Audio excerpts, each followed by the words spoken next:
Bismillahirrahmanirrahim. Assalamualaikum, salam sejahtera, salam Malaysia Madani. Terima kasih kerana bersama kami dalam Selamat Pagi Malaysia hari ini, 13 September 2023, hari Rabu. Anda bersama kami, saya Irfan Syamil dan juga pasangan saya hari ini. Dan juga saya Raja Sufia Raja Arif. Alhamdulillah hari ini 25 Safar 1445 Hijri. Diharapkan anda semua dalam keadaan yang baik, insya-Allah. Amin. Insya-Allah, amin. Jadi hari ini banyak perkongsian menarik akan kami sajikan kepada anda semua. Jadi bagi anda yang tak sempat menonton kami, jangan risau. Anda juga boleh menonton kami menerusi Facebook kami di Selamat Pagi Malaysia, Nadi Sri Pagi ataupun di RTM Klik. Jadi boleh tengoklah Irfan di TikTok juga. Kalau tengok Sufi, tengok dia dekat sana.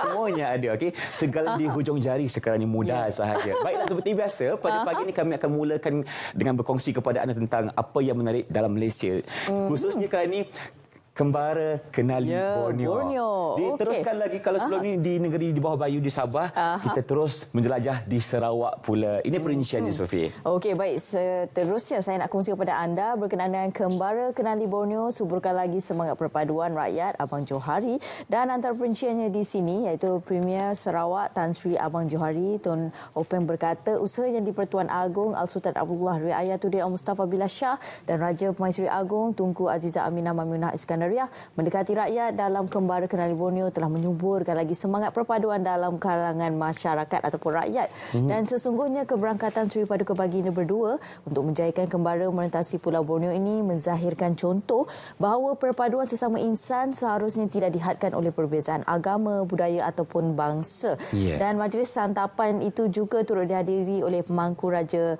Pahang Tengku Hasanah Ibrahim Alam Shah Al-Sultan Abdullah Riayatuddin Al-Mustafa Billah Shah, pemangku yang di-Pertua Negeri Sarawak Tan Sri Muhammad Asfia Awang Nasar dan Timbalan Perdana Menteri Datuk Sri Fadilah Yusof. Selain itu juga menurut kenyataan Abang Johari, pasangan diraja itu juga berkenan untuk mencemar duli menyertai pelbagai aktiviti budaya yang dianjurkan rakyat bagi menyerikan sebutan ketibaan kembali. Saya rasa kan orang dekat sana seronok nak jumpa dengan kedua-dua baginda di sana. Dan Kembara Kenali Borneo akan berakhir hari ini semalam, iaitu di Teluk Melano di selatan Sarawak selepas memulakan penjelajahan dari Tawau Sabah pada 3 September lepas. Itu dia perincian berkenaan dengan Kembara Kenali Borneo. Seterusnya kita akan lihat pula perincian berita yang kedua. Silakan, Sofi. Tapi sebelum tu Kak Irfan, kan kalau kita tengok juga viral di TikTok ataupun di media sosial juga berkenaan dengan video-video tuanku baginda berdua telah pun mencemar duli ke lokasi-lokasi. Kalau kita tengok kan macam-macam reaksi yang diterima dan juga pemangku Raja Pahang sendiri kan sempat buat promotion sempat mengenalkan saudara mara, mengenalkan abangnya dan juga adiknya. Jadi itu antara adegan-adegan yang cukup menarik lah, yang mana rakyat rasa sangat dekat dengan baginda berdua dan juga anak-anak baginda kan. Untuk kita sama-sama merasakan kenikmatan perpaduan dalam negara kita. Bukan dikatakan di Semenanjung saja, di Sabah dan Sarawak juga kita merasai kemanisan itu. Okey. Di sini kita akan lihat berkaitan dengan Dewan Rakyat. 40 ahli parlimen terlibat bagi perbahasan rancangan Malaysia yang ke-12 dan kalau kita lihat perbahasan telah dimulakan oleh Ketua Pembangkang semalam yang juga ahli parlimen larut iaitu Datuk Syed Hamzah Zainuddin. Dan kita boleh lihat semalam Perdana Menteri Datuk Seri Anwar Ibrahim telah membentangkan kajian separuh penggal KSP rancangan Malaysia ke-12 di Dewan Rakyat. Dan KSP RMK ke-12 ini akan dibahaskan bermula semalam hingga 19 September dan disambung bahas di Dewan Negara selepas itu. Okey, baik. Rintitan daripada perkara tersebut, antara perkara yang dibahaskan oleh Yang Amat Berhormat Perdana Menteri iaitu rancangan Malaysia ke-12, antara yang dibentang adalah berkenaan dengan tata kelola dan rangka kerja institusi perundangan berkaitan rasuah, kemampanan fizikal dan sistem kewangan industri GHV berasaskan peralihan tenaga dan banyak antara perkara. Dan antara yang utama juga adalah dibahaskan berkenaan dengan TVET. Dan itu antara perkara yang kami akan bawakan sebentar lagi untuk dibincangkan kerana antara kebimbangan kita semua iaitu seramai 50,000 pelajar lepasan SPM ataupun 5% pelajar lepasan SPM yang tidak menyambung pelajarannya ke peringkat yang lebih tinggi. Jadi itu antara kebimbangan kita semua. Jadi insya-Allah ada banyak perkongsian akan kami sajikan kepada anda sebentar lagi. Apakah antara perkara yang boleh kita menyelesaikan masalah ini, insya-Allah. Sebelum itu kita akan teruskan lagi dengan satu lagi gesaan yang dibawakan oleh Yang Amat Perdana Menteri untuk JAKIM mempercepatkan proses pengeluaran sijil halal. Dan ini berikutan industri dan negara luar melihat dan mengiktiraf persijil halal Malaysia sebagai standard yang paling tinggi. Jadi justru pengiktirafan itu perlu dimanfaatkan agar persijil halal selari dengan pergerakan industri. Jadi kita lihat di sini ini Datuk Sri Ibrahim kata industri halal tidak hanya terkait dalam sektor makanan dan minuman, malah mencakupi bidang yang luas dan sinergi antara persediaan halal dan promosi perdagangan amat penting bagi memperkasa lagi industri halal negara. Baik, dan antara yang lain juga ingin kami kongsi kepada anda, 4 hari lagi bagi kita menyambut Hari Malaysia. Ya, dah tak lama dah ni, 4 hari lagi.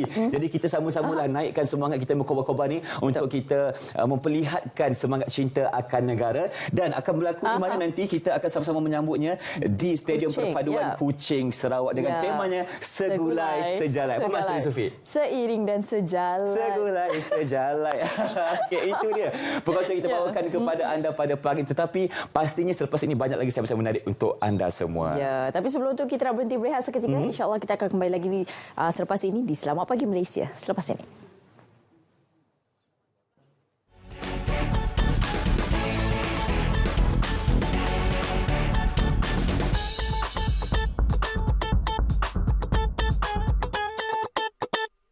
Okey Malaysia. Anda bersedia? Ayo semua. Depan, belakang, jengkel, lompat, kiri, kanan, angkat, tolak, bawah dan atas. Teruskan. Cuk.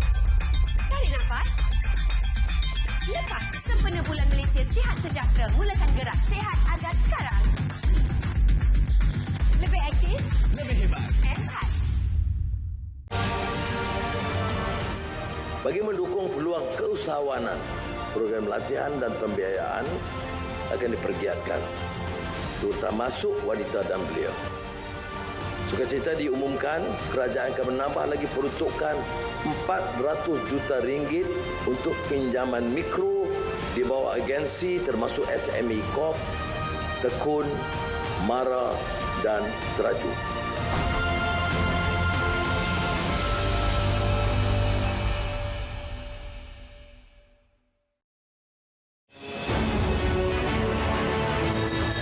Kerajaan bertekad untuk menambah baik mutu kesihatan. Kertas Putih Kesihatan yang telah dibentangkan di Dewan Yang Mulia pada 15 Jun lalu menyasarkan reformasi untuk dilaksanakan dalam tempoh 15 tahun melalui anjakan utama pengukuhan perkhidmatan penjagaan kesihatan. Sebanyak 1,200 klinik daif di seluruh negara kena naik taraf untuk tempoh 2023 hingga 2025 bagi menjamin mutu perkhidmatan. Kerajaan bersetuju untuk menyegerakan projek naik taraf fasa pertama Hospital Sultan Aminah dengan anggaran kos sebanyak RM500 juta.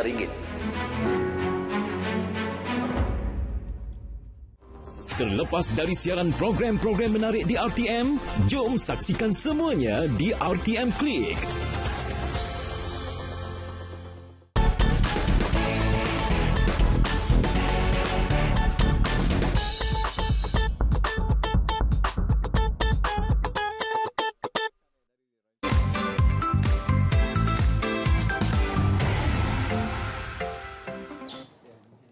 Ya, para penonton, seperti biasa, kebiasaannya kami akan memberi ruang kepada Saksi Pagi, dan untuk kali ini kita akan bersama dengan Asyik FM bersama dengan rakan kami yang telah pun bersedia untuk berkongsi berkenaan dengan konsert yang akan diadakan, iaitu Linda dan juga Azmi. Ada perinciannya. Silakan. Lain daripada yang lain, kami akan kongsikan berkenaan dengan program rakaman Hari Kebangsaan dan juga Hari Malaysia untuk Malam Guarantee Asyik yang berlangsung di Kampung Paya Mengkuang, Temerloh Pahang pada 9 September 2023 yang lalu. Dan program ini adalah program yang dianjurkan oleh pihak Asyik FM dengan di kerjasama penduduk kampung yang diketuai oleh penerbitnya, iaitu DJ Zainab dan juga DJ lain yang terlibat seperti DJ Haiza, DJ Azlina, DJ Azizi, DJ Hardy, DJ Vicky dan DJ Linda bersama-sama turut serta dalam program Malam Guarantee Asyik. Ya, jadi Paya Mengkuang merupakan kampung orang asli daripada suku kaum Jahud yang terletak di sepanjang tebing barat Sungai Pahang daripada Jerantut utara ke Temerloh Pahang Selatan.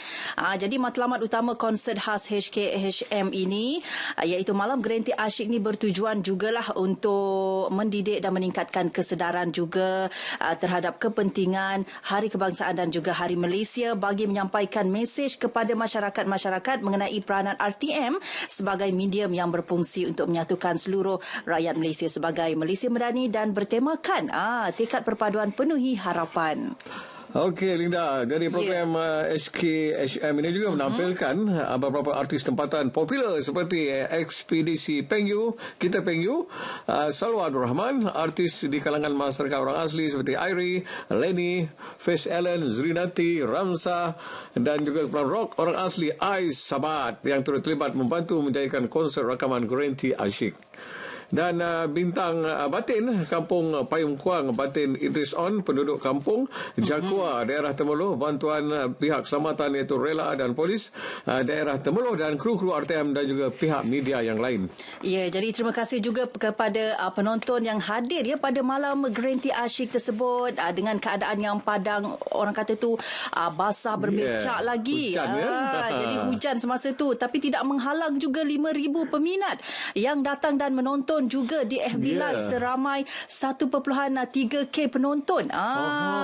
Jadi terima kasih juga kepada yang terlibat bersama-sama kami Asyik FM dan juga rakaman program Malam Guarantee Asyik yang akan disiarkan pada 16 September ini dan siaran stesen Asyik FM pada jam 5.15 petang. Dan selain itu juga pada 16 September ini anda boleh dengarkan juga drama dan juga dokumentari khas di Asyik FM sempena HKHM.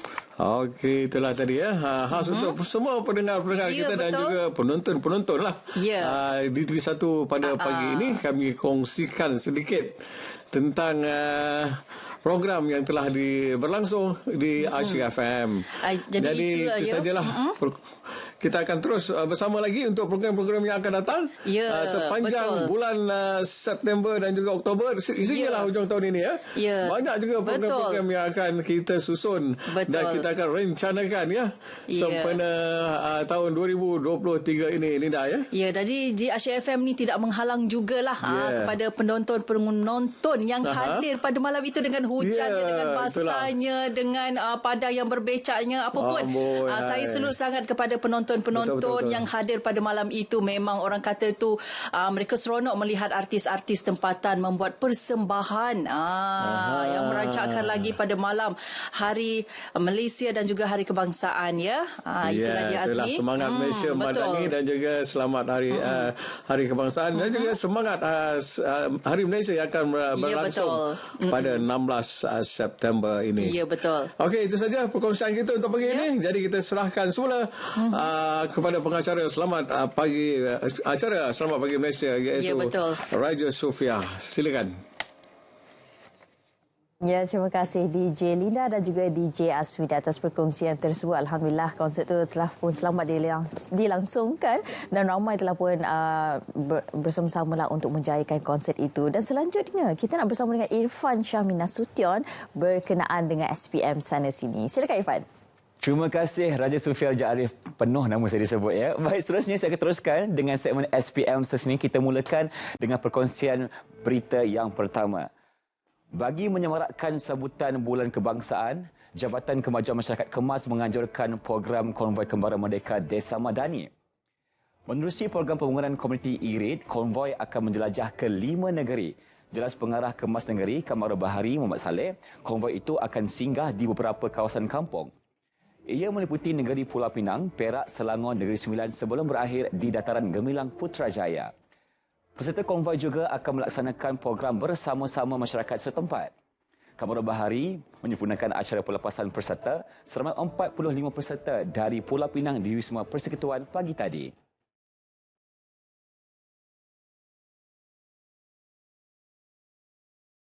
Sambutan Hari Malaysia terus mewarnai Bulan Kebangsaan. Ia diterjemahkan menerusi satu program melibatkan pelajar sekolah Kebangsaan Tanjung Tokong Pulau Pinang. Mereka berarak hampir 1.5 km membawa mesej penting kepada orang ramai. Kehadiran kira-kira 362 pelajar termasuk prasekolah membawa spanduk berunsur kemerdekaan ternyata menarik perhatian. Pelajar berkenaan kelihatan amat seronok dan bersungguh-sungguh menyanyikan lagu kebangsaan sepanjang mereka berarak.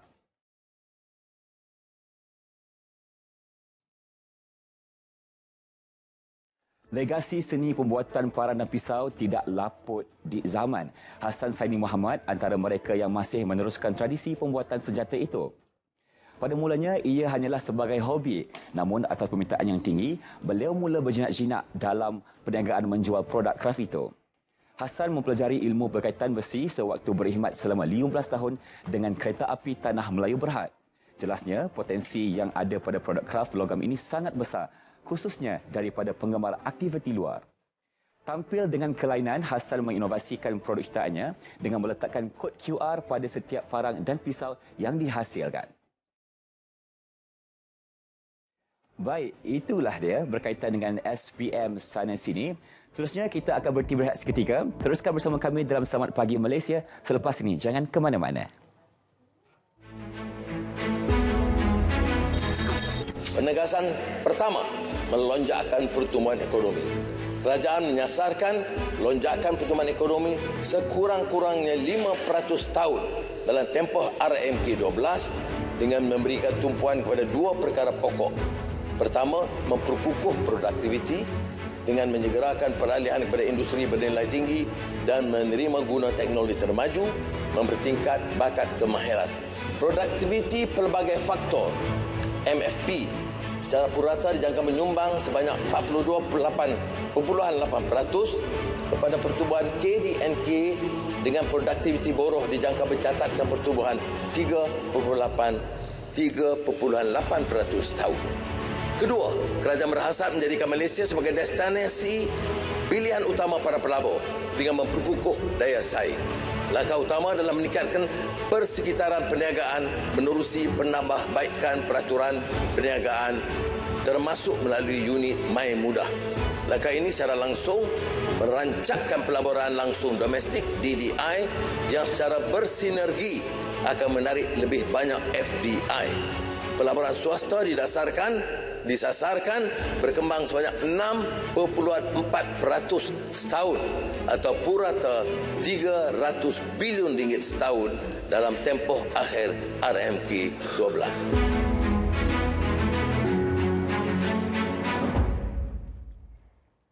Ya, selamat kembali para penonton semua dan seterusnya kami bawakan kepada anda perbincangan berkenaan dengan Perkasa Ekonomi Madani menerusi TVET dan bersama dengan saya yang akan memperincikan dengan lebih lanjut lagi bagaimana sebenarnya TVET ini menjadi satu laluan kerjaya. Kalau kita lihat semalam Yang Amat Berhormat Perdana Menteri juga membentangkan berkenaan dengan rancangan Malaysia ke-12 iaitu berkenaan dengan TVET ini dan antara perkara juga iaitu berkenaan dengan antara perkara yang dikaji juga berkenaan dengan kenaikan gaji TVET ini agar ia juga menjadi salah satu laluan kerjaya pada anak muda masa kini dan banyak antara perkara-perkara yang ditambah baik pastinya untuk masa depan dan juga ekonomi negara. Itu antara perkara yang cukup penting bagi kita semua dan yang akan memperincikan dengan lebih lanjut berkenaan dengan perkara ini saya kenalkan iaitu di sebelah saya Teknologis Muhammad Zulkifli Ibrahim selaku pengarah Politeknik Sultan Azlan Shah. Assalamualaikum tuan. Waalaikumsalam warahmatullahi wabarakatuh. Dan juga ditemani oleh Puan Nur Hayati Jamin selaku Ketua Pusat Korporat Industri Servis dan Kebolehpasaran. Assalamualaikum Puan. Okey, jadi kita mulakan dengan Tuan dahulu ya. Tuan, baik, seperti mana yang saya kongsikan kepada para penonton tadi berkenaan dengan rancangan Malaysia ke-12 malam telah pun dibentangkan oleh Yang Amat Berhormat Perdana Menteri dan ini merupakan salah satu laluan kerjaya bagi anak muda dengan kenaikan gajinya. Alhamdulillah, itu antara perkara yang cukup penting bagi kita semua. Sedikit komen Tuan. Ya, saya berpendapat bahawa peningkatan yang kita boleh dapat daripada graduan TVET ini melalui gaji yang premium. Yang dimaksudkan gaji premium itu yang bersesuaian dengan kemahiran dan kebolehan yang ada kepada graduan TVET. Ya. Jadi inisiatif yang telah dibawa di dalam RMK 12 ini antara lain bagi meningkatkan kemahiran pensyarah dan kaki tangan yang akan mengendalikan latihan TVET. Itu yang pertama. Yang kedua adalah upskilling dan reskilling untuk graduan TVET supaya dia memenuhi keperluan industri. Begitu juga kalau kita untuk dapat meningkatkan gaji yang dikatakan gaji premium ini, kita perlu mengadakan kerjasama yang erat bersama dengan industri dan kalau kita lihat kerajaan sudah pun memuktamadkan beberapa perjanjian dengan JLC dan industri bagi memastikan perkongsian pintar antara industri dan institusi pendidikan TVET itu berjalan dengan baik seperti perkongsian peralatan, geran-geran yang diperuntukkan oleh swasta dan sebagainya. Begitu juga dengan terdapat juga beberapa isu keciciran pelajar-pelajar lepasan SPM yang tidak mendapat tempat ataupun tidak berpeluang untuk melanjutkan pelajaran. Kita amat berbesar hati sekiranya dapat diberi peluang kepada pelajar-pelajar ini masuk ke dalam industri dengan inisiatif yang antara lain penglibatan pelajar bersama dengan industri di peringkat awal, iaitu academic industry, dari mana kerajaan boleh membutuhkan allowance untuk pelajar-pelajar meneruskan latihan di industri dan seterusnya diambil bekerja, dan insya-Allah akan meningkatkan pendapatan dan kita berhasrat untuk menjadikan graduan TVET ini graduan yang mempunyai atau mendapat gaji premium. Baik, ini merupakan kalau boleh saya kongsikan kembali, ini merupakan kajian separuh penggal RMK 12 ya. Sedikit pembetulan berkenaan dengan pernyataan tadi. Baik, dan antara yang lain juga yang cukup membimbangkan iaitu berkenaan dengan hampir 50% lepasan SPM yang tidak melanjutkan pelajaran mereka ke peringkat yang lebih tinggi. Jadi ini antara perkara yang cukup membimbangkan. Dan antaranya iaitu inisiatif yang dilakukan oleh pihak kerajaan iaitu Akademi dalam industri menyediakan dana khusus sebanyak 209 juta untuk usaha ini, termasuklah penyediaan insentif allowance penempatan dan disasarkan seramai 50,000 pelajar yang akan menyertai bagi sijil kemahiran Malaysia pada akhir rancangan Malaysia ke-12 ini. Dan ini antara perkara yang cukup baiklah di mana anak-anak muda kalau kita tengok sekarang ini mereka lebih terdedah kepada mencari rezeki lebih berbanding dengan melanjutkan pelajaran, dan ini antara salah satu usaha yang cukup baik, Tuan. Ya. Seperti mana yang saya maklumkan tadi, inisiatif ini akan memberi peluang kepada pelajar-pelajar ataupun anak-anak muda kita, kerana sudah tentu mereka mempunyai potensi yang baik di dalam mengembangkan bakat-bakat, terutamanya di dalam bidang-bidang kemahiran. Jadi sekiranya ada inisiatif seperti ini, akan sedikit sebanyak memberi peluang kepada bakat-bakat muda yang tidak berkesempatan untuk meneruskan pengajian mereka di institusi lain, institusi pendidikan tinggi yang lain. Jadi memberi peluang kepada mereka menimba pengalaman dan meningkatkan kemahiran. Jadi kami di institusi pendidikan tinggi amat menyambut ataupun berbesar hati sekiranya dapat dilaksanakan di institusi ini untuk pelajar-pelajar yang ketinggalan SPM ini. Baik, itu dia. Dan selanjutnya kita nak terus kepada Puan Nurhayati lah. Mungkin Puan Nurhayati boleh kongsi bagaimana sebenarnya TVET dapat membantu memenuhi permintaan pasaran kerja dalam industri-industri tertentu. Kalau kita tengok ada pelbagai industri yang ditawarkan melalui TVET sendiri. Puan, Okey, untuk makluman pelajar-pelajar TVET kita ni sebenarnya dia akan di penghujung kelas teori dia akan pergi kepada latihan praktikal. Jadi latihan praktikal ni akan memberikan mereka satu pengalaman macam mana laluan kerjaya itu mereka akan pergi. Jadi di situ mereka akan belajar the real world of kerjaya. Jadi pengalaman-pengalaman itu sangat pentinglah buat pelajar-pelajar TVET untuk mendapat peluang pekerjaan yang sangat besarlah di luar sana. So far di peringkat Politeknik Sultan Azhar Shah sendiri, pelajar kita memang selepas habis tamat LI, mereka ditimba bekerja terus di tempat latihan industri tersebut. Itulah kelebihan pelajar-pelajar TVET kami. Sebab mereka ni lebih hands on. Jadi mereka ini memang di buruan daripada industri lah, terutama peringkat swasta saya tengok di sini kan. GIC pun banyak juga mengambil kita punya graduat yang dikali sebagai graduat TVET lah. Baik, Tuan. Bila kita bercakap tentang TVET dan juga pendidikan akademik secara konvensional, apa antara perbezaannya? Yang mana yang disyorkan oleh Tuan sendirilah? Terima kasih. Yang agak menarik tentang pendidikan TVET ini mempunyai kelainan daripada pendidikan konvensional yang biasa. Pertamanya, penglibatan pelajar secara keseluruhan, yang seperti mana yang dimaklumkan oleh Puan Nurhayati tadi, hands-on itu akan diamalkan. Yang paling penting sekali di dalam sistem TVET, project based ataupun dipanggil work based learning ataupun project based learning. pelajar-pelajar TVET akan mengendalikan projek itu berasaskan kerja yang sebenar. Jadi sudah tentu mempunyai perbezaan dengan pelajar-pelajar konvensional. Ya. Jadi yang menariknya adalah penglibatan pelajar itu secara total dan melaksanakan kerja-kerja sebenar di lapangan. Jadi itu yang penglibatan pelajar TVET itu dapat dipisahkan perbezaannya dan kita melihat kemahiran-kemahiran yang didapati di dalam project based learning tadi ataupun work based learning tadi memang mempunyai perbezaan yang ketara sekiranya dapat diaplikan kepada graduan pelajar-pelajar TVET lah. Baik, jadi Puan Nurhayati, apa antara program ataupun peranan program latihan kerjaya bagi menyiapkan latihan kepada pelajar-pelajar TVET ini untuk menghadapi cabaran ketika dalam bidang kerjaya itu sendiri? Okey. Puan. Okey, dalam RMK 12 pun saya dapat melihat bahawa kerajaan telah membutuhkan sebanyak 40 juta untuk program Bina Kerjaya. Ya. Jadi itu adalah salah satu peluang di peringkat Politeknik Sultan Azlan Shah untuk melaksanakan program kerjaya bersama dengan industri-industri yang terpilih. Untuk makluman, kali ini kita akan bekerjasama dengan pihak Perkeso. Pihak Perkeso, jadi kita akan invite 20 industri untuk interview kita punya bakal graduan kita dan juga pelajar yang akan mendapatkan penempatan latihan industri. Jadi di situlah kita akan buatkan pada 19 hari bulan ini juga kita akan adakan satu sesi dulu bersama dengan pelajar kita dengan Perkeso untuk latihan mock interview dan juga sesi grooming. Persediaan itu sangat penting pada saya sebelum mereka pergi kepada betul-betul the real interview pada hari kejadian. Dan difahamkan juga akan berlangsungnya Expo Kerjaya Industri Politeknik ke-11. Mungkin boleh jelaskan dengan lebih lanjut lagi. Okey, untuk makluman pada 26 dan 27 September ini kita akan adakan hari kerjaya yang dinamakan iaitu EXKIP, iaitu Expo Industri dan Politeknik. Jadi bertempat di Politeknik Sultan Azlan Shah di Dewan Mualim.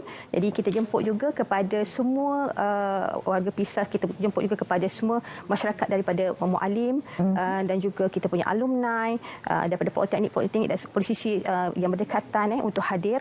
Ada banyak pengisian di dalam EXKIP tersebut. Contohnya Temu Duga Kerjaya, kita ada fokus group dialog, kita panggil industri untuk sharekan knowledge bersama dengan kita tentang IR 4.0.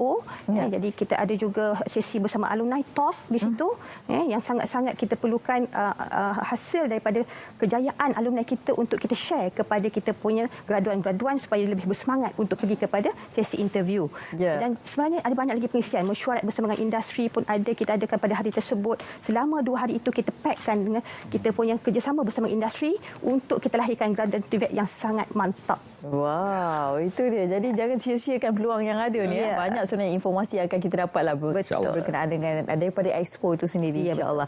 Okey, dan sedikit kata-kata daripada tuan sendiri mungkin kepada para penonton yang sedang menonton, yang ibu bapa bagi kadang-kadang ibu bapa pun nak yang terbaik untuk anak-anak, tapi kita tak tahu di manakah antara laluan-laluan ni kan. Jadi ini antara satu peluang yang baik jugalah.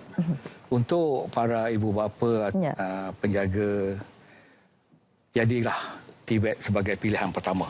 Dan kerana TVET menjanjikan pendapatan yang lumayan dan TVET menjanjikan masa depan yang lebih cerah untuk anak-anak kita, dan insya-Allah akan menjamin kemampanan ekonomi negara kita. Ya, baik, itu dia. Jadi jangan lepaskan peluang anda untuk sama-sama kita ialah menghadirkan diri untuk mengetahui apakah antara cara-caranya. Kalau ada sesi interview kan, untuk kita dapatkan keyakinan kan, untuk kita dapat kepercayaan, bagaimanakah untuk mendapatkan kepercayaan bagi mereka yang interview kita kan.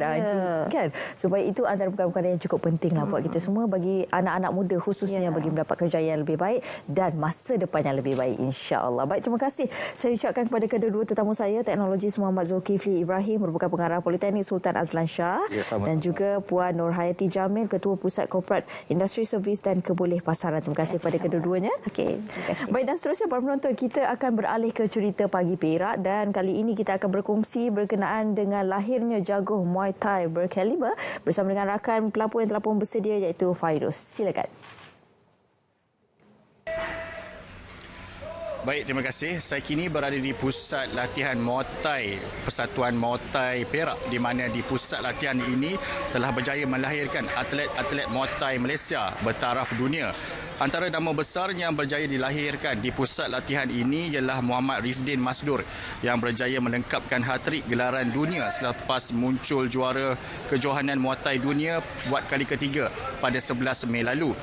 Turut mencuri tumpuan Nur Amisha Azri Rizal yang berjaya merangkul kejuaraan dunia dalam kategori wanita pada kejohanan yang sama. Baik, bagi berkongsi dengan lebih lanjut bersama dengan saya pada ketika ini, Ketua Jurulatih Muay Thai Kebangsaan, Bernard Radin. Baik, Coach, kalau boleh kongsikan kejayaan sehingga berjaya menggilap bakat-bakat muda yang boleh kita katakan bertaraf dunia ni. Okey, terlebih dahulu saya ingin mengucapkan terima kasih kerana telah sudi buat liputan di atas gym kami. Rahsia dia adalah satu kerja keras. Program ini adalah bermula pada 2017 apabila negeri Perak telah menjadi tuan rumah kepada Sukan Sukma dan Muay Thai pertama kali dipertandingkan di situ, dan saya selaku jurulatih negeri telah mengambil satu insentif mana kami mengambil sistem anak angkat. Saya jalankan, saya mengambil boxer Rifdin daripada Sarawak 2-3 orang, daripada Kelantan, daripada Pahang, dan saya ambil, kami bela di gym ini, saya buatkan rumah bermakna saya hantar sekolah, balik sekolah ambil, saya masak, saya training dalam bermakna mereka ini full time dengan saya lah, memang tumpuan sepenuh masa. Dan alhamdulillah dalam masa yang singkat sahaja, dalam masa tahun ketiga Rifdin telah muncul juara dunia, dan kita tahu setelah 3 kali. Nur Amisha adalah program saya daripada seawal umur 6 tahun. Sebab beliau adalah orang tempatan sini.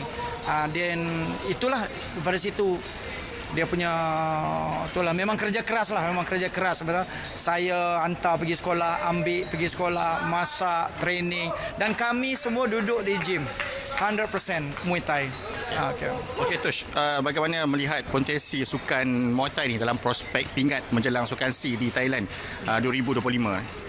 Di sini juga saya menegaskan pada pertama kali Sukan Muay Thai masuk untuk Sukan SEA Games dah 2013 di Napitau, di mana saya juga menjadi ketua jurulatih. Kami disasarkan 1 pingat emas, membawa 5 boxer, kami berjaya mendapat 2 pingat emas. 2017 Muay Thai lagi sekali dipertandingkan, kami disandarkan 1 pingat emas, di mana kami berjaya membawa 5 boxer, 2 pingat emas. Dan di Filipina kami disandarkan 1 pingat emas, Rifdin memenang pingat emas dan menjadi best boxer. Begitu juga di Vietnam, kami juga berjaya menepati sasaran. Bermakna sukan Muay Thai ini tidak pernah gagal untuk mencapai mana-mana pingat. Tetapi 2025 kita tahu Thailand akan menjadi tuan rumah, dan ini adalah satu sukan sukan kebudayaan negeri Thailand, dan pasti sukan ini akan dipertandingkan dengan kategori yang lebih banyak, mungkin 16 kategori, 16 pingat emas. Tetapi saya sebagai ketua jurulatih banyak kali menyuarakan suara ini dengan tiadanya program podium yang kami telah ditamatkan. Saya risau itu akan mengganggu persediaan dan pencapaian pingat, dan kita tahu sukan Muay Thai Malaysia ini adalah bertaraf dunia, dia bukan bertaraf Asia Tenggara, di mana baru-baru ini kita telah berjaya membawa balik 2 pingat emas dan 1 pingat perak untuk kejohanan dunia di Bangkok. Okey, Coach, kalau boleh kongsikan persediaan dan perancangan dalam menghadapi kejohanan yang lebih besar pada masa akan datang. Persediaan kami dengan bantuan Pekerjaan Negeri Perak, ini adalah esensi persatuan, dan dengan bantuan Negeri Perak kami telah berjaya menaik tarafkan gym kami ini kepada stadium Muay Thai pertama di Malaysia lah, Ipoh Muay Thai Stadium. Dan baru-baru ini kami telah mengadakan pertandingan antara Bandera Ipoh dengan Bandera Betong, di mana boxer kita telah menang 4-1. Dan program kita kedua, kita akan bertemu dengan pasukan daripada Jakarta, bermakna Ipoh akan menentang Jakarta. Kemungkinan tarikh dia adalah 28 hari bulan 10. Dan kami akan mengadakan program yang bertaraf antarabangsa macam inilah untuk memastikan atlet boxer kita di taraf yang pertandingan yang kompetitif. Okey, Coach, terima kasih kerana bersama kami di segmen Cerita Pagi Perak. Baik, saya kira setakat itu perkongsian dapat saya bawakan untuk segmen Cerita Pagi Perak. Untuk perkembangan selanjutnya, kita kembali ke Angkasa Puri. Baik, terima kasih rakan pelapor Fairuz untuk cerita Pagi Perak. Itu dia untuk kita sama-sama melahirkan lebih ramai jagoh Muay Thai yang berkaliber. Seterusnya, bagi segmen berikutnya kita akan bawakan kepada anda tentang konsert Ekspresi Malaysia. Untuk itu kita bawakan dua tetamu cukup istimewa di sebelah kanan saya. Kita bersama dengan Puan Jamilah Jamal atau lebih dikenal sebagai Kak Jaja. Penerbit konsert Ekspresi Malaysia 2023 Negeri FM. Assalamualaikum. Waalaikumsalam warahmatullahi wabarakatuh. Apa khabar? Sihat alhamdulillah. Ceria nampak pagi ni. Itulah dia. Dari Seremban ke Kuala Lumpur untuk berjumpa dengan Irfan. Ada macam tak jadi pula pantunnya tu kan. Yang penting ada je usaha tu. Okey, di sebelah sana pula kita bersama dengan Puan Azura Abu Hassan, Pengarah Pembangunan Masyarakat dan Pelancongan Majlis Bandaraya Seremban. Assalamualaikum Puan, selamat pagi. Ada pantun untuk saya? Tak ada. Tak ada pantun, tak apa, saya simpan dulu. Okey, seterusnya, terus kita nak memperlihatkan kepada masyarakat zaman sekarang ini berkaitan dengan konsert Ekspresi Malaysia 2023. Jadi, mungkin kita boleh terangkan dulu sebagai ringkasnya apakah konsert ini? Baiklah Irfan dan juga kepada para penonton Selamat Pagi Malaysia. Sebagaimana kita sedia maklumlah, kita masih lagi dalam tempoh sambutan Bulan Kebangsaan 2023 dan penamatnya adalah pada 16 September ini. Kami Jabatan Penyiaran Malaysia Negeri Sembilan diberi tanggungjawab untuk mengadakan program-program yang bertemakan Hari Kebangsaan. Jadi sehubungan dengan itu, kami mengambil ketetapan untuk 16 September ini, kami menganjurkan konsert Ekspresi Malaysia Negeri FM at Padang MBS. Inilah rakan kami, Majlis Bandaraya Seremban. Jadi inilah merupakan satu juga peluang pendekatan untuk dalam masa yang sama, di samping kita mewawarkan kepada masyarakat rakyat mengenai untuk tujuan kita menyemarakkan semangat patriotik itu, dalam masa yang sama juga kita mengambil kesempatan ini untuk kita mengetengahkan segmen-segmen dan juga rakan-rakan penyiar Negeri FM itu sendiri. Serampang dua mata lah ni. Serampang dua mata. Dua dalam satu. Betul. Kalau kita nak fahamkan konteks perkataan ekspresi itu, kenapa ekspresi itu dia sebagai ekspresi? Kenapa? Ini soalan dia simpan lama ni. Okey, ekspresi itu singkatan daripada ekspresikan diri kita. Cara bagaimana untuk kita mengenengahkan semangat kecintaan kita kepada negara. Biasanya kalau bulan kebangsaan orang kata kibar jalur gemilang. Okay, itu wajib. Tetapi cara bagaimana pula untuk kita secara berkumpulan, secara ramai-ramai menunjukkan rasa kecintaan kita, mungkin dengan kita menyanyikan lagu-lagu yang bertemakan patriotik. Jadi sehubungan dengan itulah kami Negeri FM mengambil pendekatan mengadakan konsert Ekspresi Malaysia di Padang MBS. Baik. Okey, kita beralih pula kepada Puan Azura. Yang saya difahamkan ini merupakan kali pertama Majlis Bandaraya Seremban berkolaborasi dengan Jabatan Penyiaran Malaysia Negeri Sembilan untuk penganjuran konsert. Jadi mungkin Puan boleh kongsikan tentang kolaborasi ini, bagaimana keadaannya? Okay, Assalamualaikum warahmatullahi wabarakatuh dan salam madani.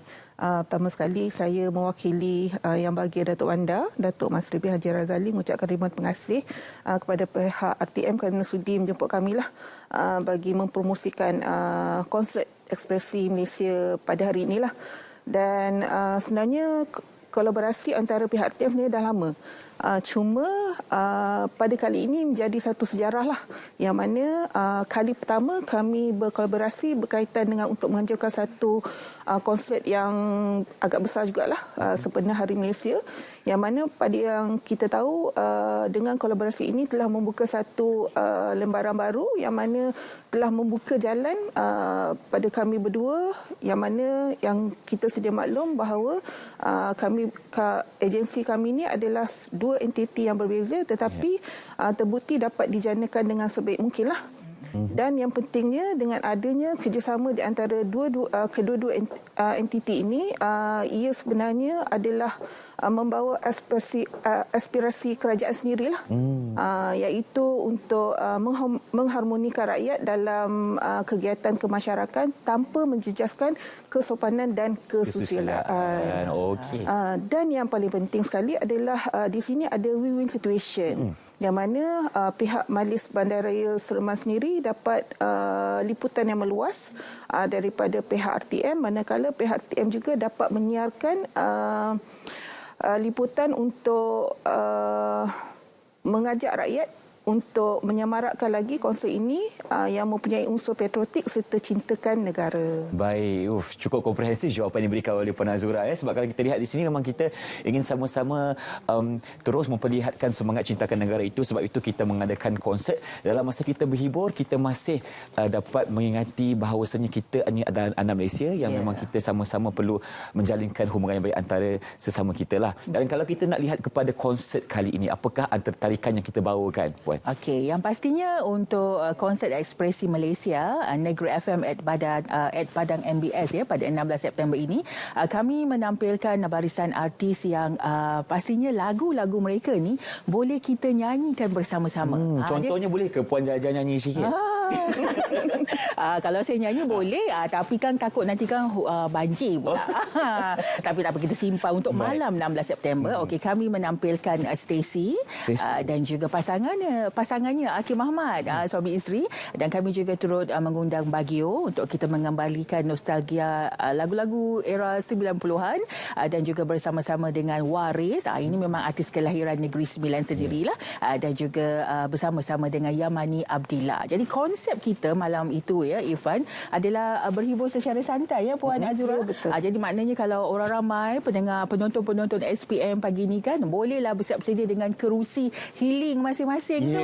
Tidak penuh kan? Ya, betul. Berhibur sambil juga anda boleh menikmati pelbagai pengisian yang telah pun disusun atur oleh pihak MBS sendirilah.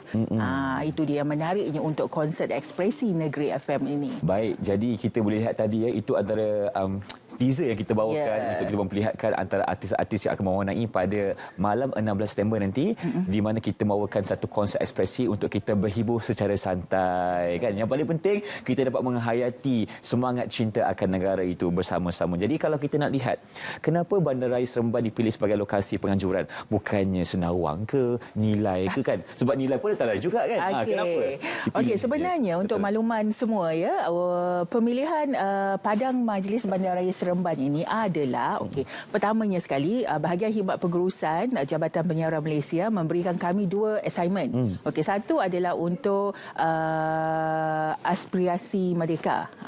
Yang mana kami dah buatnya, kami dah langsungkan pada malam ambang merdeka di Nilai. Dah selesai dah di sana. Dah selesai di Nilai. Jadi sekarang ni untuk sambutan Hari Malaysia, kami memilih Majlis Bandaraya Seremban kerana letaknya lokasi Padang Majlis Bandaraya Seremban itu adalah betul-betul di tengah bandar. Jadi kawasan yang memang mudah untuk diakses oleh orang ramai, dan simboliknya Puan Azura, kalau Seremban ni dia ada orang kata sentimental value kepada peminat-peminatnya yang tersendiri. Kalau di Senawang tu memang meriah, tetapi lokasinya agak kurang strategik lah untuk kita mengadakan aktiviti yang berbentuk konsert ni Irfan. Sebab itu kita pilih Padang MBS. Itulah sebabnya Padang MBS dijadikan pilihan dan lokasi untuk kita sama-sama sertai konsert ekspresi Malaysia pada 16 September nanti. Apabila Negeri FM mula bertanya kepada MBS sendiri untuk dijadikan rakan strategi sebagainya, apa perasaan ketika itu? Mungkin ada objektif tersendiri dan bagaimana? Sebenarnya kami di Majlis Bandaraya Seremban, kami dengan agensi mana-mana pun kami boleh berkolaborasi lah. Yang mana bila pihak RTM menjemput kami untuk bersama-sama untuk menjayakan program ini, kami sangat berbesar hati, yang mana kita tahu pihak RTM mempunyai satu kepakaran dan juga telah melahirkan banyak bintang-bintang penyanyi lah daripada pihak RTM itu sendiri. So kami yakin pihak RTM dengan pihak MBS sendiri, yang mana kita boleh bergabung sesama untuk menjayakan program ini, memberi manfaat kepada rakyat Negeri Sembilan khususnya, dan juga untuk kita menyemarakkan lagi lah sempena Hari Malaysia inilah. Nampaknya MBS memang sentiasa membuka pintu untuk menerima tetamu lah kan, untuk kita sama-sama berkolaborasi untuk menjayakan lagi program yang kita akan laksanakan bersama-sama di Padang Majlis Bandaraya Seremban. Kalau kita nak lihat dari segi persiapan, bagaimana Puan Jamilah setakat ini? Okey, untuk dari segi persiapan, hari ini kita dah mula untuk orang kata logistiknya lah, Ifan ya, di mana kita pihak MBS sendiri telah pun melantik kontraktornya untuk pemasangan kemah, PA sistem dan sistem pencahayaan yang lain ya, dan diikutilah dengan orang kata sound checknya nanti kan, sehingga pada pagi Sabtu tu. Tapi kita nak maklumkan juga kepada orang ramai ya, kita nak rebut peluang lah ni Irfan ya. Kebetulan kita sedang ke udara di Sarawak Pagi Malaysia ni. Kami nak menyeru kehadiran kepada para penonton SPM ni untuk bersama-sama kami bermula seawal 6.45 pagi kan, 6.45 petang, maafkan saya Puan Azura ya. 6.45 petang orang ramai dah boleh datang, dengan mereka boleh orang kata menikmati aktiviti sampingan yang diadakan di bawah kelolaan MBS itu sendiri. Kita ada pameran, kita ada permainan dan konsert kita akan bermula pada pukul 9 malam Sabtu ini. Baik. Tapi mungkin ada yang tanya, kalau saya lapar ada tak makanan jual di sana? Ada. Soalan itu penting tu sebenarnya juga pasal makanan ni. Ada. Itu yang saya kata sentimental value di Bandar Seremban sendiri. Kalau nak rasa nasi padang, kalau nak makan mi sup kambing, dia kalau peminatnya memang tahulah lokasi-lokasi tertentu dekat Bandaraya Seremban tu. Kalau saya jangan sebut pasal makan ya. Memang banyak akan diperjelaskan lagi ya. Ini antara poster kita bawakan kepada anda untuk konsert di Malaysia 16 September 23 yang bermula pada jam 6.45 petang ya, seawal itu. Ini antara yang main itu pada 9 malam hingga 11 malam nanti di Padang Majlis Bandaraya Seremban. Okey, harapan Puan Azura untuk konsert kali ini? Cuma sebelum tu saya nak berjelas sikit antara pengisian program pada malam tu nanti. Boleh, tak ada masalah. Saya nak tambah sikitlah, yang mana pada malam tersebut kita ada Super Dupa, yang mana aktiviti itu untuk kanak-kanak kita akan sediakan sambil mak ayah melihat konsert. So kanak-kanak boleh buat aktiviti Super Dupa di dalam kawasan tersebutlah. Dan yang paling dinantikan selalunya adalah pertunjukan bunga api. Yang mana pada malam itu kita akan sediakan tepat jam 12 malam? Awal lagi. Awal lagi. Kalau nak tahu pukul berapa, kena datang awal sikit lah. Ya, betul. Dan kita akan menyediakan beberapa food truck lah. Yang akan menyajikan makanan yang sangat-sangat enak lah. InsyaAllah. Itu yang kita janjikan kepada mereka yang datang beramai-ramai untuk kita menikmati konsert Ekspresi Malaysia untuk Negeri FM dengan kolaborasi bersama dengan MBS. Harapan Puan Jamilah sendiri sepanjang konsert ini? Okey, di kesempatan ini kami, saya mewakili pengarah penyiaran Negeri Sembilan, Puan Suhana binti Suratman. Kami nak merakamkan setinggi-tinggi ucapan terima kasih kepada Datuk Bandar, Datuk Masri ya.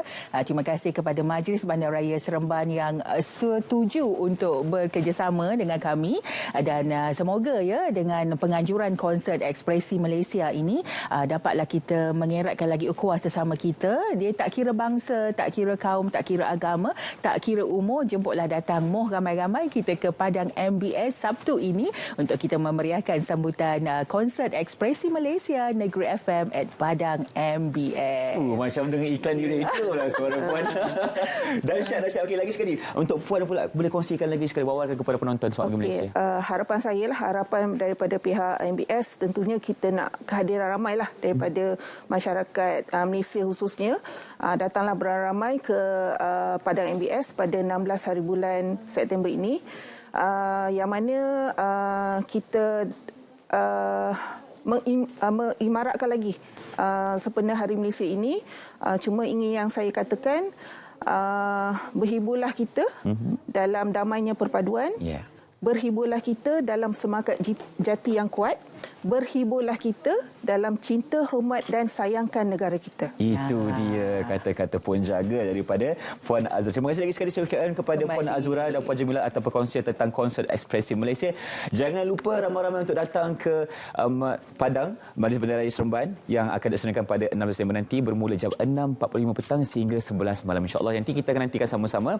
Seterusnya kita akan ke cerita Pagi Pahang untuk kita lihat pelbagai perkongsian menarik di sana tentang pelajar terima sumbangan oleh rakan pelapor kita Nur Khairul Bariah Omar. Silakan. Baik, terima kasih. Cerita pagi dari Pahang hari ini saya bawakan anda ke Dewan Auditorium Universiti Islam Pahang Sultan Ahmad Shah Kuantan, di mana untuk berkongsi kepada anda tentang program sumbangan yang kepada pelajar-pelajar yang akan melanjutkan pelajaran ke Jordan dan Mesir pada tahun ini. Jadi untuk berkongsi lebih lanjut perkara ini bersama saya adalah Ketua Pegawai Eksekutif Majlis Ugama Islam dan Adat Resam Melayu Pahang, iaitu Datuk Ahmad Haris Hussein. Baik Datuk, boleh Datuk kongsikan tentang objektif program yang dianjurkan pada hari ini Datuk? Bismillahirrahmanirrahim. Assalamualaikum warahmatullahi wabarakatuh. Terlebih dahulu saya merakamkan ucapan tinggi terima kasih kepada PRTM yang telah sudi pada hari ini membuat temu bual berkaitan dengan sumbangan kepada pelajar-pelajar yang akan melanjutkan pelajaran ke Mesir dan Jordan bagi tahun 2023. Kita mengadakan program ini kerana untuk kita meraihkan sebahagian daripada pelajar-pelajar yang akan belajar di Mesir dan di Jordan, dan selain daripada itu juga merupakan satu tanda sokongan daripada Majlis Agama untuk kita memberikan galakan kepada semua yang akan belajar di Jordan supaya mereka dapat belajar dengan lebih baik dan juga akan mendapat keputusan yang cemerlang dan dapat membantu negeri Pahang khususnya dalam pembangunan agama Islam. Baik Datuk, berapa bilangan pelajar yang layak untuk menerima sumbangan ini? Secara keseluruhannya 95 orang akan menerima sumbangan untuk melanjutkan pelajaran ini yang melibatkan 59 pelajar yang akan belajar di Jordan dan 36 orang pelajar yang akan belajar di Mesir. Dan mereka akan menerima wang sagu hati berjumlah 1,200 seorang dan juga tiket penerbangan Untuk ke Mesir, tiket penerbangannya adalah berjumlah 2,600 untuk satu orang dan ke Jordan 3,360 untuk satu orang. Dan dalam perbelanjaan ini kita telah melibatkan berjumlah 327,640. Jadi jumlah yang besar ini diharapkan dapat membantu pelajar-pelajar ini untuk mereka melanjutkan pelajaran sama ada ke Mesir ataupun Jordan. Terima kasih. Apa kriteria yang melayakkan pelajar-pelajar ini layak menerima sumbangan ini, Datuk? Untuk melayakkan mereka mendapat sumbangan daripada ini, kerana kita kena ingat bahawa duit yang kita gunakan ini adalah di bawah fisabilillah, dan sudah tentulah mereka merupakan anak-anak yang tinggal di negeri Pahang ataupun bermastautin di negeri Pahang, dan mereka tidak mendapat pemerintahan daripada lain-lain agensi. Jadi dengan sebab itu kita membantu mereka supaya mereka dapat pergi ke sana untuk belajar. Harapan Datuk untuk pelajar-pelajar ini, Datuk? Majlis Agama Islam dan bersama-sama dengan agensi-agensi Islam yang lain sangat mengharapkan supaya mereka ini akan dapat belajar dengan lebih baik, belajar dengan tenang dan juga akan mendapat keputusan yang cemerlang semasa di sana nanti. Terima kasih. Terima kasih Datuk atas perkongsian itu tadi. Diharapkan inisiatif yang diberikan oleh pihak MUIM ini dapat dimanfaatkan oleh pelajar-pelajar ini. Sekian sahaja cerita pagi dari Pahang. Kembali ke studio untuk laporan seterusnya. Silakan. Terima kasih rakan pelapor Noor Kabariah untuk cerita pagi Pahang. Selanjutnya kita akan bawakan tentang topik yang cukup menarik berkaitan dengan Fiesta Sate Selangor 2023. Untuk itu kita bawakan tetamunya iaitu Yang Berhormat Datuk Rizam Ismail, Exco Kemajuan Desa dan Perpaduan Negeri Selangor. Assalamualaikum Datuk, apa khabar? Ya, Irfan. Sihat Sihat, Alhamdulillah, cantik berbaju batik pada pagi ini. Untuk terus berkongsi kepada penonton Selamat Pagi Malaysia tentang satu fiesta yang sangat dinanti-nantikan iaitu Fiesta Sate Selangor 2023. Sebagai permulaan yang mungkin Datuk boleh kongsikan, apa yang dikatakan dengan Fiesta Sate kali ini? Okey, terima kasih Irfan. Fiesta Sate Selangor merupakan satu acara tahunan. Fiesta Makanan Warisan anjuran Kerajaan Negeri Selangor di bawah Jawatankuasa Kemajuan Desa dan Kampung Tradisi, iaitu pada 19 September ini, hari Sabtu, bermula daripada jam 10 pagi hingga 2 petang di Pantai Bagan Lalang, Sepang. Baik.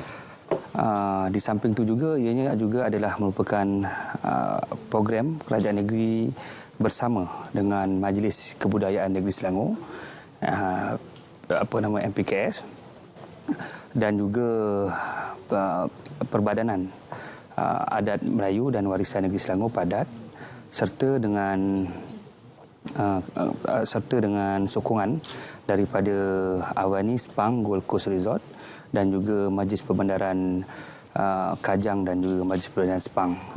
Di samping itu juga para pengunjung akan disajikan dengan pelbagai acara menarik seperti persembahan kebudayaan, persembahan pakaian beragam, ada juga persembahan artis, ada cabutan bertuah. Cabutan bertuah pun ada.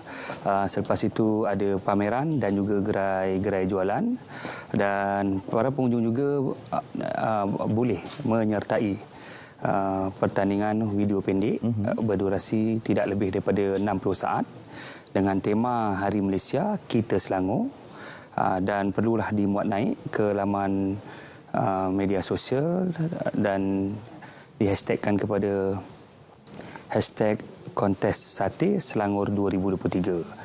Dan video yang terpilih akan memenangi pelbagai hadiah menarik. Datuk, untuk menyertai pertandingan video pendek itu, mereka perlu hadirkan diri ke pesta tersebut baru mereka boleh laksanakan video tersebut atau bagaimana? Ya, dia perlu menghadirkan diri ke pesta tersebut dan menghasilkan video-video pendek yang menarik berkenaan dengan Hari Malaysia dan Kita Selangor.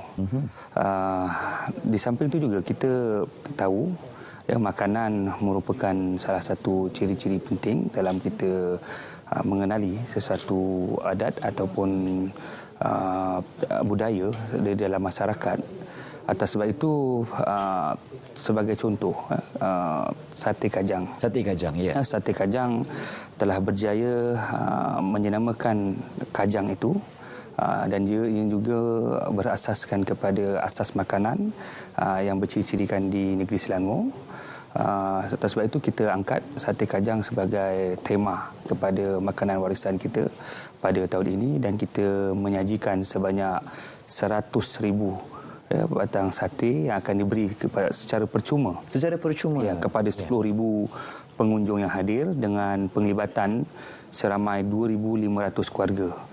Ini adalah ini adalah hasil kejayaan makanan Pesta Makanan Warisan pada tahun lepas lah, yang berjaya kita rekodkan juga ke dalam Malaysia Book of Records, iaitu sebanyak 2022 dulang nasi ambeng tahun lepas telah berjaya direkodkan dalam Malaysia Book of Records. Dan tahun ini kita cuba merekodkan lagi sekali sate kajang ini untuk kita masukkan ke dalam Malaysia Book of Record, kerana rekod sebelum ini 50,000 sate pada tahun 2015. Jadi insya-Allah sama-sama kita doa supaya ianya berjaya dilaksanakan. Di samping itu juga kita memilih sate kajang Haji Samuri ni kerana ia memang menjadi satu makanan yang sinonim lah kepada masyarakat di negeri Selangor, dan kita melantik beliau sebagai duta tidak rasmi kerajaan dan menjadi penasihat kepada program kita kali ini. Dan sudah pasti dengan penglibatan sate kajang Haji Samuri ini beserta dengan 10 vendor lagi, kita harap para pengunjung dapat menikmatilah sate kajang ni dengan kelazatannya. Ya, itu dia satu perkongsian sangat menarik untuk kita memperlihatkan sate kajang sebagai duta tidak rasmi untuk kita sama-sama merasakan kenikmatan di Pesta Sate Selangor 2023. Mungkin Datuk boleh kongsikan juga dari segi objektif lain selain kita menyasarkan untuk sama-sama rekodkan pesta ini dalam Malaysia Book of Record. Okey, selain daripada itu, kita nak maklumkan di sini adalah kita akan mewartakan sate kajang sebagai makanan warisan negeri Selangor. Dan objektifnya tidak lain dan tidak bukan adalah untuk memastikan makanan ini dapat kita promosikan lagi supaya ianya lebih menjadi makanan yang dikenali oleh semua lapisan masyarakat dan juga pelancong-pelancong yang hadir ke dalam negara kita. Di samping itu juga ianya dapat memertabatkan sate ini sebagai satu makanan warisan di negeri Selangor, dan ianya juga dapat menarik penglibatan masyarakat khususnya di kampung tradisi. Dalam masa yang sama, selain daripada menarik kedatangan pelancong, ini juga boleh menjadi wadah perpaduan di antara kaum di negeri Selangor ini. Itulah harapan saya, kerana kita sedia maklum Irfan, negeri Selangor ini menjadi paksi kepada boleh katakan hampir semua masyarakat di negeri lain yang datang untuk mencari rezeki, dan ini semua adalah satu keluarga yang saya panggil sebagai istilah rumpun Selangor. Jadi di Selangor ni kita istilahkan dia sebagai rumpun Selangor. Jadi mereka dapat lebih mengenalilah budaya dan warisan adat orang Melayu di negeri Selangor. Ya, saya kira kalau kita nak bercakap mengenai Festa kali ini, dia akan memberi kesan kepada pelancong asing juga untuk datang ke negeri Selangor. Jadi mungkin Datuk boleh kongsikan tentang perkara ini untuk kita menarik lagi ramai pelancong asing datang ke Selangor. Ya, sudah pasti kerana kita sedia maklum makanan sate ni di tempat kita ni unik ya berbanding dengan sate-sate di negara lain, lebih khususnya lebih lagi sate Kajang Haji Samuri, yang mana kita dapat tahu sate ni dia isinya tebal. Dia isinya tebal, tetapi dalam masa yang sama ada rasa.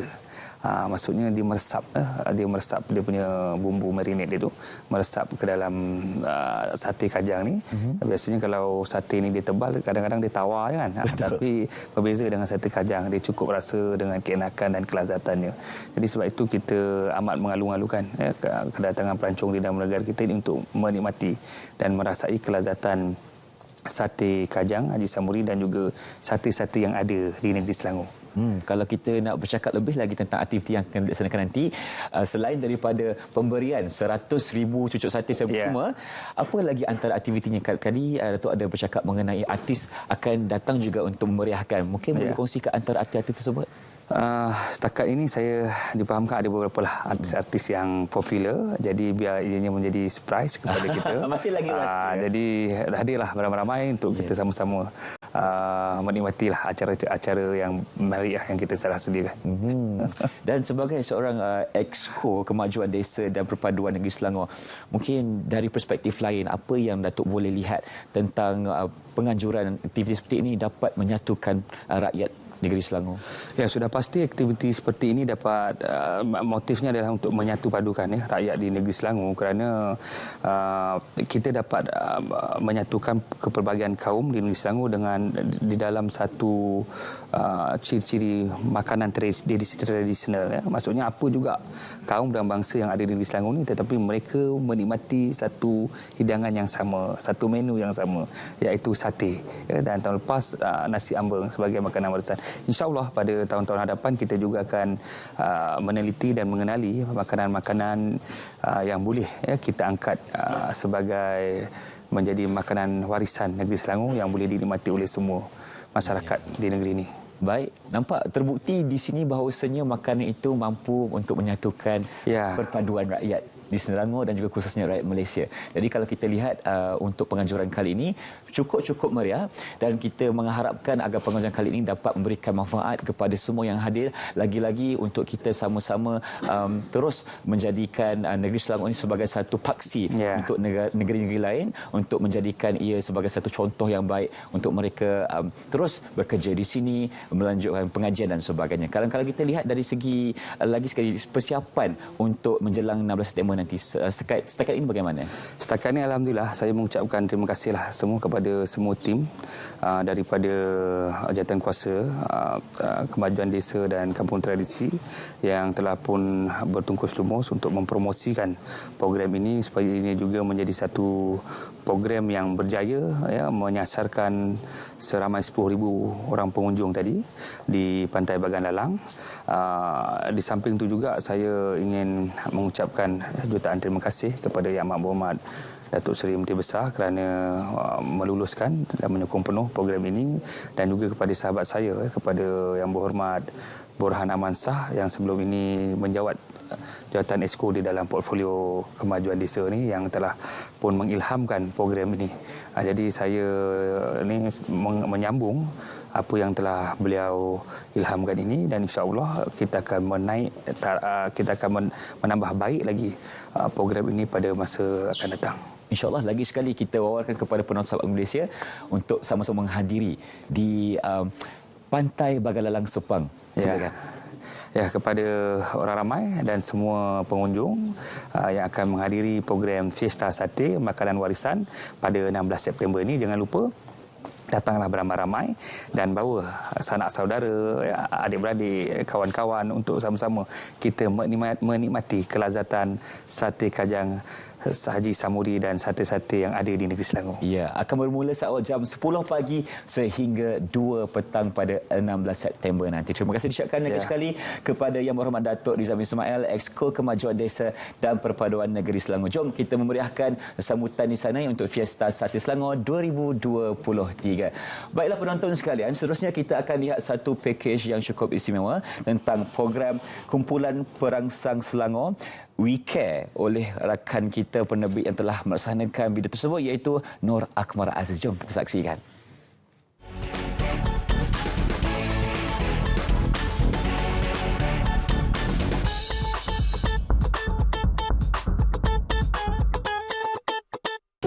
Sebagai syarikat pegangan pelaburan di bawah sektor produk dan perkhidmatan perindustrian, Kumpulan Perangsang Selangor KPS Berhad komited memberi sumbangan ke arah pembangunan ekonomi, alam sekitar dan sosial yang mapan. Terbaru, inisiatif KPS We Care merupakan salah satu laburan sosial yang diperkenalkan dalam usaha untuk memberi kesedaran kesihatan kepada golongan B40 khasnya di Selangor. Program ini antara lainnya bertujuan membantu mencegah penyebaran penyakit dan menambah baik taraf kesihatan kumpulan sasaran. Ia menekankan kepentingan kebersihan diri untuk mencegah, mengesan dan mengurus penyakit berjangkit seperti malaria dan kolera. Baru-baru ini bertempat di Sabak Bernam, Selangor. Program KPS We Care dilaksanakan dan mendapat sambutan komuniti setempat. KPS We Care ni secara asasnya ialah satu program kesedaran kesihatan. Kami baru lancarkan siri jelajah ni pada tahun ini. Kami sasarkan 4 daerah di Selangor. Selayang, Klang, hari ini di Sabak Bernam dan juga insyaAllah pada 23 September nanti di Kuala Selangor. Objektifnya adalah kesedaran kesihatan, di mana kami program ini memberi peluang untuk masyarakat di Sabak Bernam ini untuk membuat saringan kesihatan asas. Sehingga kini, lebih separuh golongan sasaran di sekitar Selayang dan Kelang turut mendapat impak positif terhadap inisiatif ini. Harapan saya ia dapat berterusan lah sampai bila-bila kan. Yang saya tahu ini program pertama ke daerah Sabak Bernam ni. Harapan saya biarlah dia berterusan.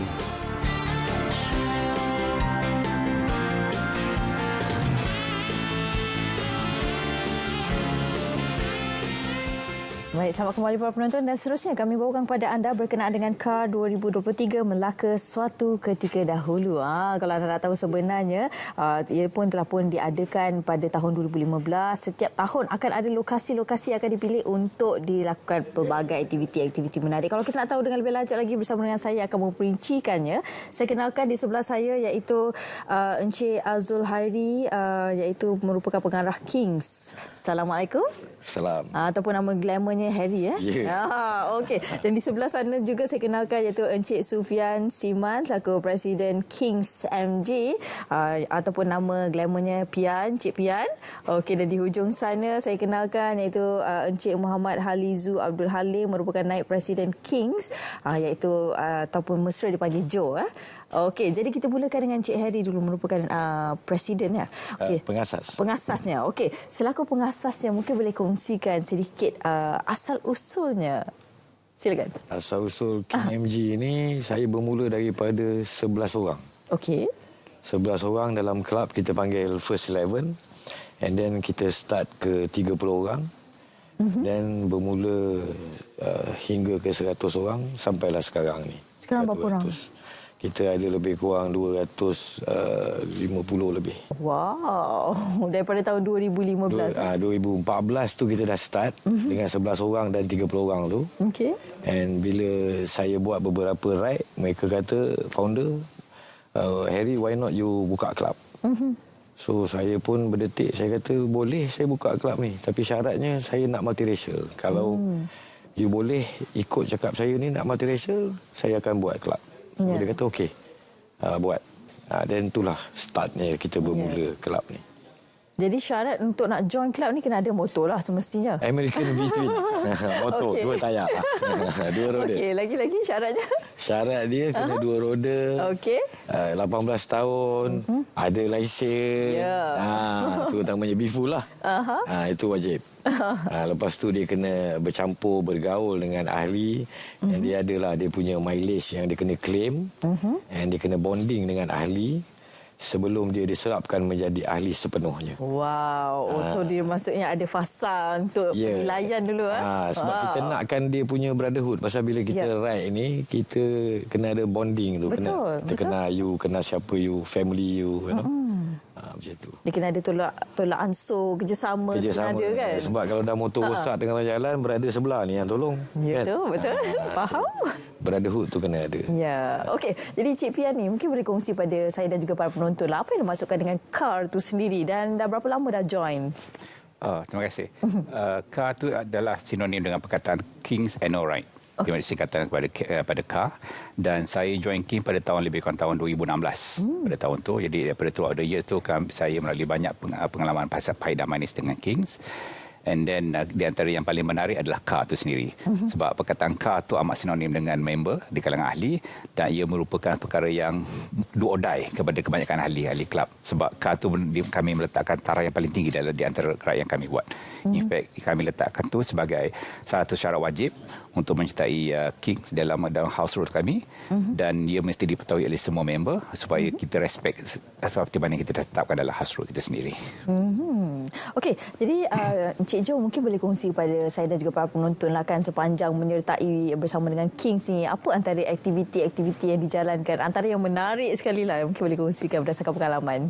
Okey, kalau berdasarkan pengalaman, setakat ini kita dah melakukan berbagai jenis CSR dan kita berkolaborasi bersama dengan organisasi-organisasi lain di mana kita memberi khidmat kepada masyarakat selain daripada kita memberi tumpuan kepada kita member sendiri. Wah, itu dia. Maksudnya bukan setakat mengekalkan, mementingkan brotherhood tu sendiri tetapi juga membantu orang sekeliling dan setiap daripada tempat yang lokasi berkenaan dengan isu komuniti sebagainya.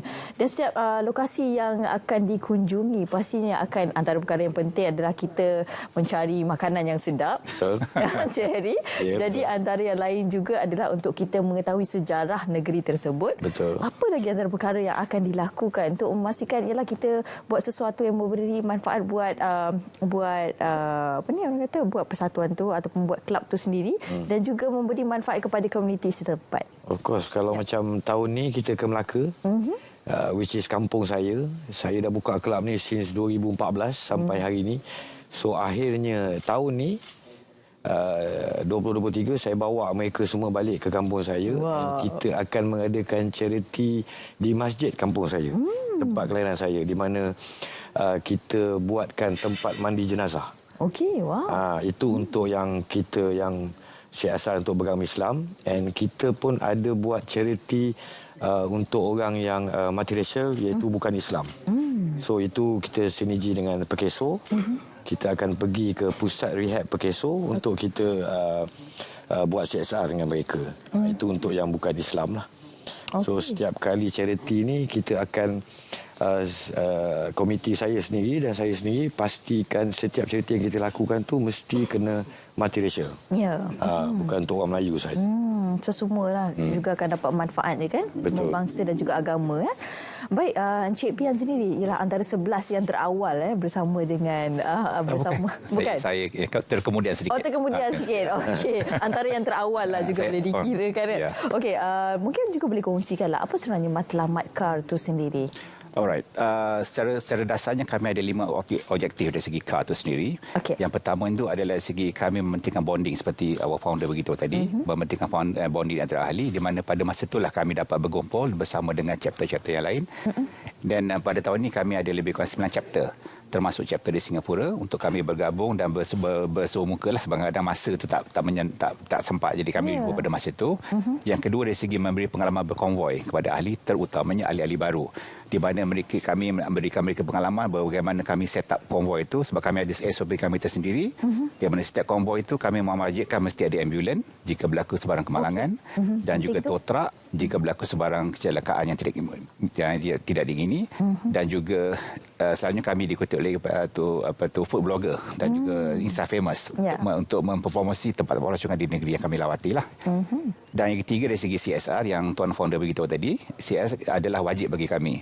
Di mana setiap kali kami buat car, kami akan pilih satu tempat atau organisasi di mana kami akan salurkan dari segi bantuan keuangan yang sekadar termampu demi untuk meringankan beban keuangan yang dihadapi oleh organisasi berkenaan.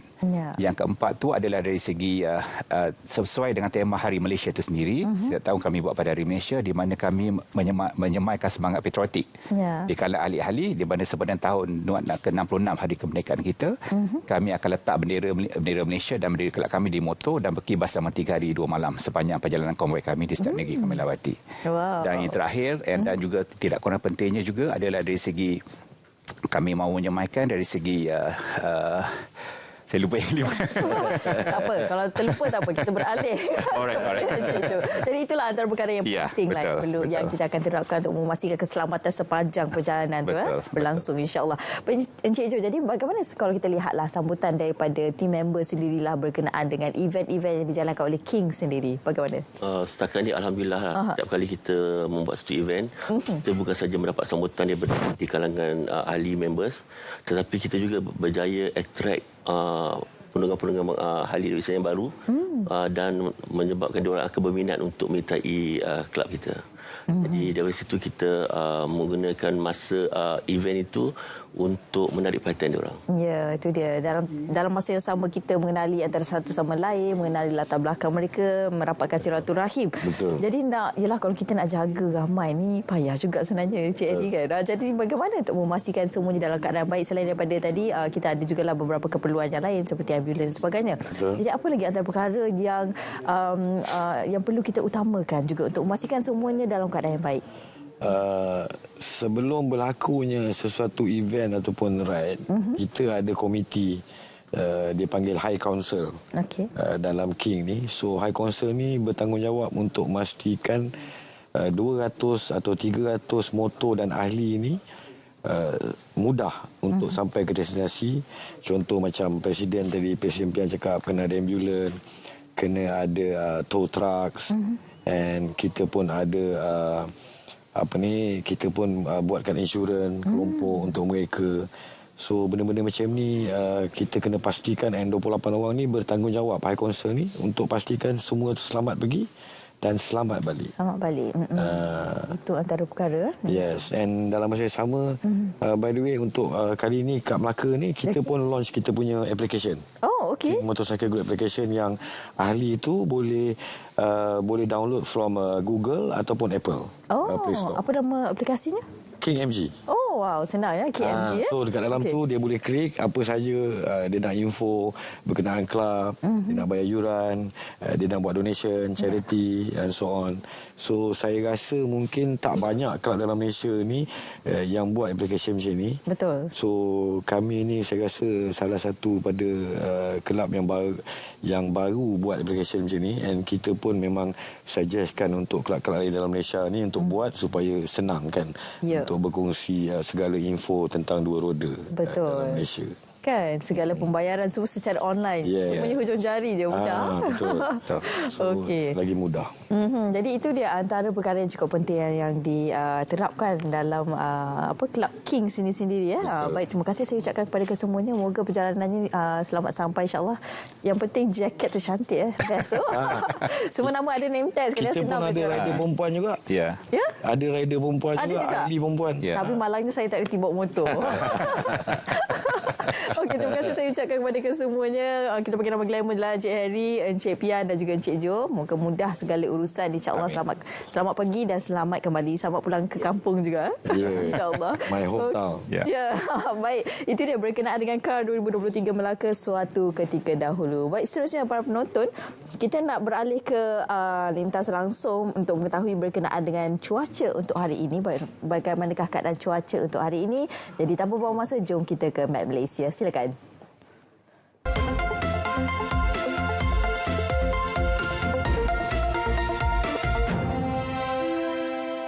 Assalamualaikum dan salam Malaysia Madani. Kembali bersama Jabatan Meteorologi Malaysia untuk laporan cuaca terkini.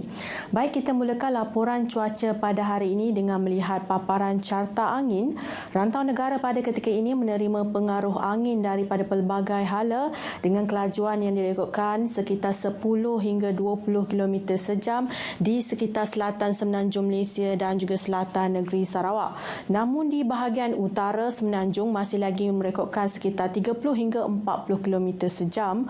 Oleh yang demikian, Met Malaysia masih lagi mengekalkan amaran angin kencang dan juga laut bergelora bagi kategori pertama sehingga ke tengah malam nanti.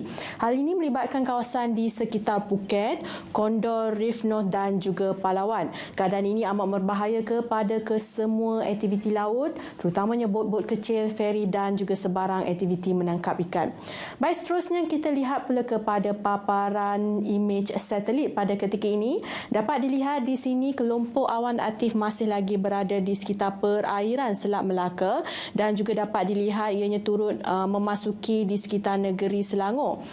Kelompok awan aktif juga turut dilihat melibatkan kawasan di sekitar perairan negeri Sabah dan hal ini dapat dilihat melalui paparan gema radar pada ketika ini. Hujan berserta ribu petir kini sedang berlaku melibatkan kawasan di sekitar Selat Melaka dan juga turut dicerap melibatkan kawasan di sekitar utara negeri Selangor dan juga di sekitar Pelabuhan Kelang, di pedalaman negeri Perak dan juga di 1-2 tempat di negeri Kelantan. Kita jangkakan untuk keadaan hujan di negeri Perak dan juga Selangor ini boleh berlarutan dalam tempoh masa 1 hingga 2 jam dan keadaan hujan di negeri Kelantan ini akan kembali reda sedikit masa sahaja lagi. Baik, untuk keadaan cuaca di sebelah petang pula Met Malaysia menjangkakan untuk hujan masih lagi boleh berlaku di negeri-negeri di sebelah utara dan juga di 1-2 tempat melibatkan kawasan di sekitar negeri Kelantan, Terengganu dan juga Pahang, juga turut melibatkan kawasan di sekitar Johor Utara. Baik, seterusnya kita lihat keadaan cuaca di sebelah Malaysia Timur pula. Di sini dapat dilihat keadaan hujan kini sedang berlaku melibatkan kawasan di sekitar perairan pantai barat negeri Sabah, juga termasuk di sekitar wilayah Persekutuan Labuan. Manakala di lain-lain tempat di sekitar Sabah dan juga Sarawak pada ketika ini keadaan cuaca cerah dilihat di keseluruhan bahagian. Baiklah, sekian sahaja laporan cuaca daripada Met Malaysia buat masa kini. Sebelum kita berpisah, kita lihat dulu ramalan cuaca bagi bandar-bandar utama di seluruh Malaysia. Saya Linda Hanif. Assalamualaikum dan jaga diri.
Kerajaan akan memberikan penekanan kepada pembangunan infrastruktur pengangkutan dan logistik yang mampan dan berdaya tahan. anjakan utama pengukuhan jaringan pengangkutan awam akan menyediakan akses dan ketersambungan yang lebih baik. Lebih ramai rakyat akan menikmati perkhidmatan pengangkutan awam yang semakin cekap, berdaya harap, mampu bayar dan selamat. Antara projek pengangkutan baru dibenarkan termasuk perluasan perkhidmatan bas rapid transit BRT dan bas dalam bandar termasuk di Johor Bahru dan Lembah Kelang. Naik taraf lebuh raya Senai Desaru. Pelebaran lebuh raya Utara Selatan dari Yongping ke Senai Utara secara berfasa. Pembinaan Sarawak Sabah Link Road 2. Pembinaan lebuh raya Pen Borneo Sabah fasa 1B. Projek transit aliran ringan LRT Pulau Pinang. Peluasan lapangan terbang antarabangsa Pulau Pinang. Pembangunan semula lapangan terbang Sultan Abdul Aziz Shah Subang. Naik taraf lebuh raya Timur Barat dari Great Perak ke Jeli Kelantan. Naik taraf jalan dari Tanah Rata ke Kia Farm Cameron Highlands, Pahang. Selain itu, pembangunan pelabuhan baru di Pulau Keri, Selangor dijangka dapat mengukuhkan pelabuhan Kelang sebagai hub pemindahan kapal serantau. Kerajaan juga akan menambah baik kerja-kerja penyelenggaraan infrastruktur pengangkutan bagi memanjangkan jangka hayat jalan raya, aset rel dan peralatan navigasi udara.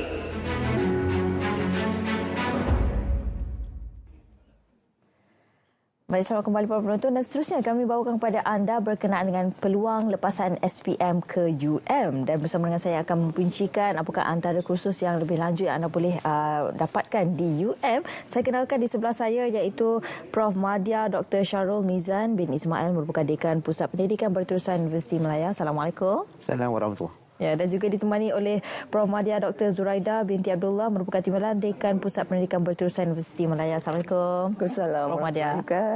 Ya, itu dia. Panjang tu, alhamdulillah. Okey, jadi sebagai permulaannya mungkin Prof. Madya Dr. Syarul boleh kongsikan ataupun jelaskan siapakah Pusat Pendidikan Berterusan Universiti Malaya? Saya suka dengan soalan tu. Ya. Sebab itu soalan yang selalu ditanyakan oleh ibu bapa lah. Oh, popular. Ya, popular. Okay. Sebab ada yang tersalah faham ingat kami daripada swasta. Universiti swasta di bawah UM, anak syarikat UM dan sebagainya. Okay. Jadi bagus soalan tu sebagai pembuka bicara kerana terus menjelaskanlah status kami ini sebenarnya. Jadi di Universiti Malaya sebenarnya kita ada 18 fakulti, 2 institut dan 2 pusat. Okay. Dan kami salah satu daripada pusat tersebutlah yang dipanggil sebagai Pusat Pendidikan Berterusan ataupun singkatannya ataupun akronimnya adalah University Malaya Center for Continuing Education lah yang lama. Tapi sekarang kita tak menggunakan singkatan tu, kita banyak menggunakan Pusat Pendidikan Berterusan. So ditubuhkan pada tahun 1998. Wah, lama dah. Lama dah. Yeah. Lama dah. Dan kita punya penubuhan tu asalnya aspirasinya adalah untuk kita merealisasikan visi dan misi Universiti Malaya untuk memperkasakan pembelajaran sepanjang hayat. Itu dia. Ya, dan tahun ni kita menyambut ulang tahun Jubli Perak kita yang ke-25. Dan sesuatu yang turut menjadi satu sejarah juga kepada Pusat Pendidikan Berterusan kerana tahun ini juga kita dah mula beroperasi di kampus baru iaitu di Universiti Malaya Kampus Cyberjaya. Di Cyberjaya? Ya, betul. Itu dia. Wah, orang kata di suasana yang barulah. Suasana yang baru, betul. Ya. Okey, jadi kita nak tahu jugalah antara program yang ditawarkan melalui daripada Pusat Pendidikan Berterusan Universiti Malaya itu sendiri. Apakah antara program yang ditawarkan?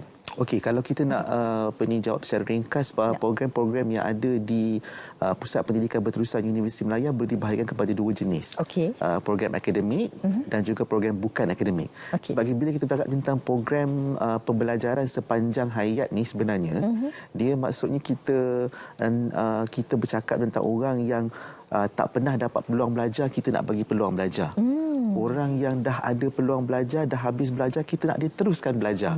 Memperbaharui pengetahuan, meningkatkan kemahiran. Jadi bila begitu, kita ada 2 program. Program akademik kita ada 2. Satu program diploma untuk lepasan SPM.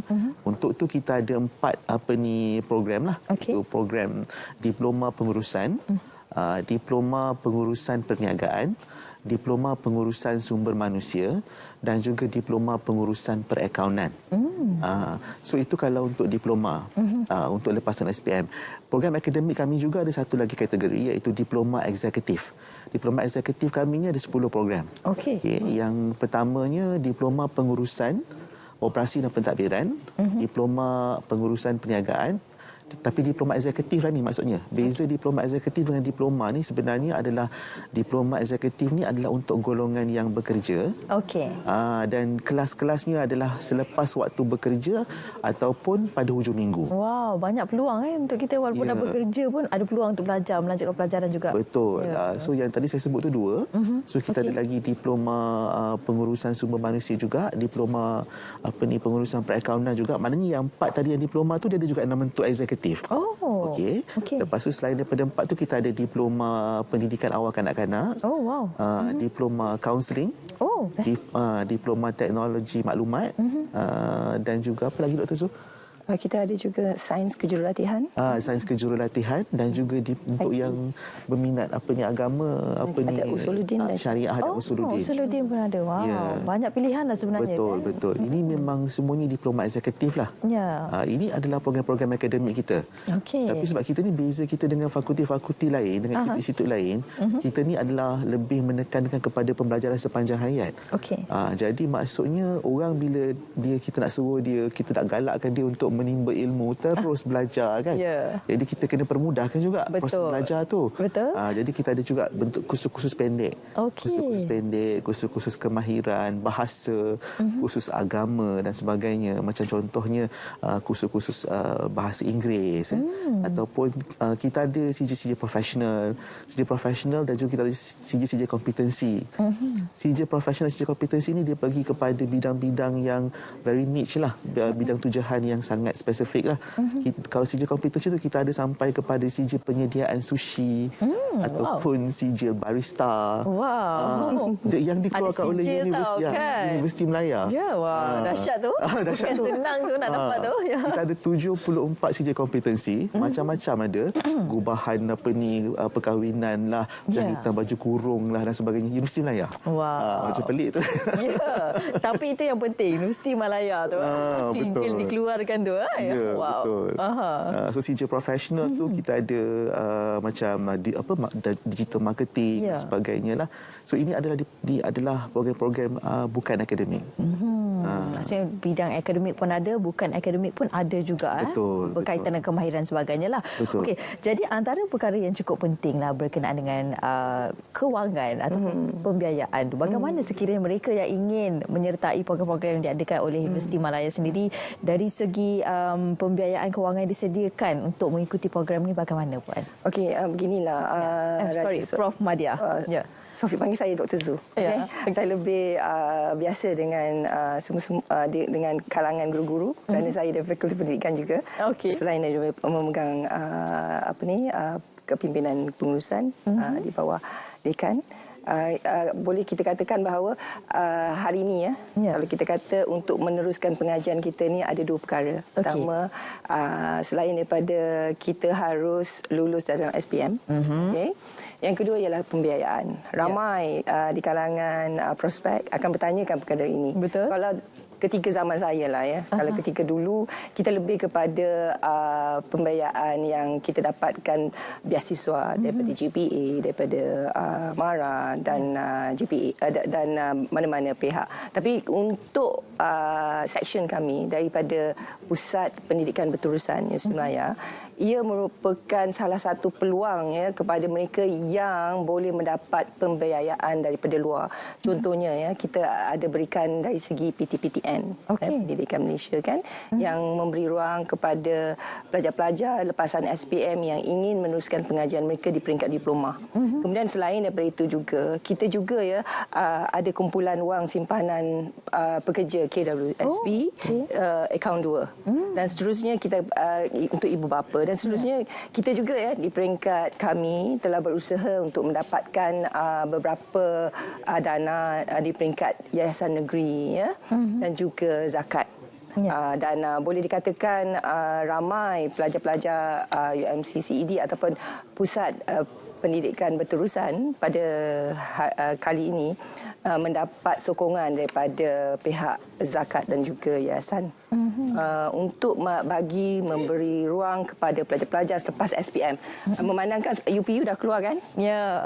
Jadi sesiapa saja yang belum lagi mendapat mana-mana tempat, datanglah ke Universiti Melaya, ke pusat pendidikan berterusan Universiti Melaya ataupun UMCCED. Selalunya kita kata #budak-budak UMCSAT. Wow, ada hashtag ya. Itu penting. Okey. Jadi mungkin Dr. Zu boleh kongsikan terus bagaimana kan untuk mereka yang ingin apply ni kan. Untuk membuat permohonan sebagainya, dah sementara kita bercakap tentang ni kan. Mudah saja. Kita kena kan sekarang ni semua IT, semuanya kita online, di hujung jari online. Okey. Seharusnya kita kena sekarang ya, kalau yang berada di luar sana, rakyat Malaysia, silalah pergi ke laman sesawang www.uMCCED.edu.my. Datanglah, masuklah ke laman sesawang kami, dan kalau sekiranya ke laman web kami ini, anda akan lihat beberapa informasi yang telah pun dinyatakan oleh dekan kami, Profesor Madya tadi, Dr. Mizan, ya, menyatakan tentang yang paling penting hari ini pada pagi ini adalah untuk menyatakan jom masuk UM di Kuala Terengganu dan juga di Melaka. Di Melaka, okey. Pada 16 hari bulan September 2023. Itu dia. Poster telah pun tertera di kaca TV anda. Hari terbuka #jom masuk UM. Itu dia. Ada beberapa lokasi di situ. Kalau boleh saya kongsikan, di Sarawak, di Terengganu, Melaka dan juga Kedah. Dan ada juga kalau boleh ada QR di situ. Anda boleh sahkan kehadiran anda sekarang juga. Dan juga ada di Selangor ya. Okey. Selain itu, Sophie, sebelum saya terlupa. Okey, Doktor. Ini yang paling penting dan mungkin inilah yang pihak dekan sendiri ingin kita war-warkan. Pertama ialah 100 orang yang pertama. Maksud 100 orang yang terawal akan mendapat voucher diskaun RM500. Wow, banyak tu. Wow. Tidak ada universiti lain yang memberikan diskaun sebegini yang diberikan juga oleh pihak dekan ya. Dan seterusnya kita ada juga untuk bacuk. Siapa pelajar-pelajar yang ingin meneruskan pengajian anda ke bacuk, anda diberikan diskaun sekali lagi sebanyak RM1,500. Untuk orang Kelantan. Untuk orang Kelantan. Dan pemberian surat tawaran on the spot tau. Kami akan berikan kepada yang hadir. Jadi pihak kami akan memberikan konsultasi secara one to one. Wah, itu dia. Baik, terima kasih saya ucapkan kepada kedua-dua tetamu saya, iaitu Prof. Madya Dr. Syahrul Mizan Ismail, merupakan Dekan Pusat Pendidikan Berterusan Universiti Malaya. Terima kasih juga saya ucapkan kepada Prof. Madya Dr. Zuraidah Abdullah, merupakan Timbalan Dekan Pusat Pendidikan Berterusan Universiti Malaya. Jadi UM je bagi diskaun ni tau. Bukan senang ya nak dapat diskaun banyak ya, di bacuk RM1,500 dan juga tadi di mana tadi? Kalau di Melaka, nanti 500. Juga 500. 500 di Melaka dan Terengganu. Okey, di Terengganu juga. Kalau di Terengganu tu jadi 2,000 kan? 500 ke 1,500. Okey, apa-apa pun anda boleh terus hubungi nombor yang tertera ataupun boleh terus ke website untuk mengetahui dengan lebih lanjut lagi. Baik, terima kasih kepada kedua-duanya. Baik, seterusnya kita ingin berkongsi kepada anda berkenaan dengan kembara berkenaan dengan Kembara Kenali Borneo bersama dengan rakan pelapor kami iaitu Monica Gary yang telah pun bersedia berkenaan dengan perincian tersebut. Silakan Monica.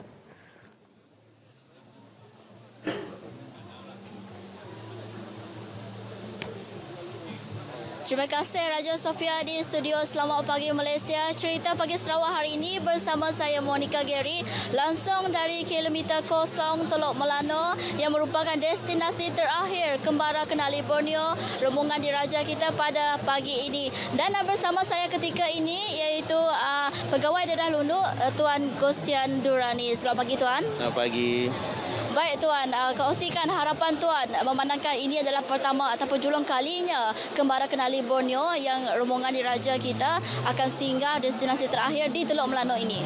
Jadi kita sangat-sangat rasa bersyukur dan beruntung ke bawah Duli Yang Maha Mulia Yang di-Pertuan Agong bersama dengan Pemimpin Sri Agong serta rombongan diraja akan menamatkan perjalanan ke 0.0 km ke kawasan yang paling selatan di Pulau Borneo ini iaitu di Teluk Melano. Jadi harapan kita adalah sangat-sangat teruja dan kita berbangga bahawa Keduli Yang Maha Mulia Yang di-Pertuan Agong dapat menamatkan perjalanan yang jauh daripada Sabah sehinggalah ke Teluk Melano. Okey Tuan, sedikit Tuan boleh kongsikan apakah keunikan yang kita ada di Teluk Melano ini untuk masyarakat luar? Teluk Melano ini adalah merupakan satu kawasan pelancongan yang mempunyai jajaran pantai yang cantik, berteluk dan juga merupakan kawasan yang paling hujung sekali. Jadi dekat sini kita mempunyai dua taman negara Tanjung Datu dan juga Taman Negara Samusam yang mana dapat menjadi satu tarikan pelancongan. Dan dekat sini juga kita mempunyai kawasan flora dan fauna yang indah.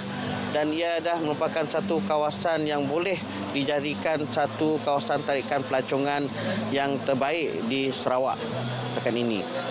Jadi untuk tambahannya, kita dahulunya mengikut pengaturan Teluk Melano ni adalah satu tempat yang tak asing dan kita perlulah menggunakan jalan laut untuk pergi sini. Tapi sekarang syukur Alhamdulillah Jalan Pen Borneo pun telah siap daripada 0.0 untuk menghubungkan perjalanan daripada Teluk Melano hingga ke Bandaraya Kuching dan memudahkan pergerakan dan menguntungkan penduduk setempat. Terima kasih.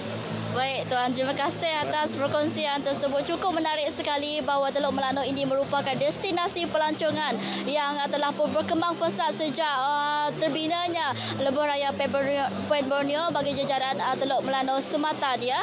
Jadi hingga ke kilometer 0 Teluk Melano ini, impian Sri Paduka Baginda dan Raja Permaisuri Agong berjaya direalisasikan menerusi Kembara Kenali Borneo yang merupakan satu pengembaraan bagi mengenali lebih dekat rakyat Malaysia yang menetap di pedalaman Sabah dan Sarawak. Itu saja yang saya kongsikan daripada cerita Pagi Sarawak. Kembali kepada Irfan di studio. Baik, terima kasih rakan pelapor Monica Gary untuk perkongsian tinta langsung Kembara Kenali Borneo dan Teluk Melano merupakan destinasi terakhir untuk Kembara kali ini. Untuk segmen berikutnya, kita bawa kepada anda tentang Desaru International Bike Week 2023. Untuk itu kita bawakan bersama-sama dengan tetamu cukup istimewa hari ini. Di sebelah saya kita bersama dengan Tuan Haji Suhairi bin Haji Hashim iaitu pengarah Tourism Johor. Apa khabar? Assalamualaikum. Waalaikumsalam warahmatullahi wabarakatuh. Ini kali kedua kita bertentang mata. Kali kedua. Benar. Okay. Baik, di sebelah sana pula kita bersama dengan Encik Umar Riza Muhammad Yusof, CEO DIBW Management Sdn Berhad. Assalamualaikum. Waalaikumsalam tuan. Sihat ya? Alhamdulillah. Baik. Okey, hari ini kita akan berkongsi kepada anda semua berkaitan dengan penganjuran Desaru International Bike Week 2023. Kita mulakan dengan Tuan Haji macam biasa. Mungkin Tuan Haji boleh terangkan sebelas tentang penganjuran kali ini dan apakah antara objektif dan tema yang diangkat. Okey, terima kasih. Selamat pagi Malaysia kerana menjemput Tourism Johor sekali lagi dalam program pada pagi ini. Untuk makluman tuan-tuan dan puan-puan sekalian, Desaru International Bike Week 2023 adalah edisi yang kedua yang dilaksanakan pada tahun ini. Kita akan bermula daripada 22 sehingga 24 September 2023 bertempat di Pantai Awam Desaru dan juga di dataran Tanjung Balau, Kota Tinggi.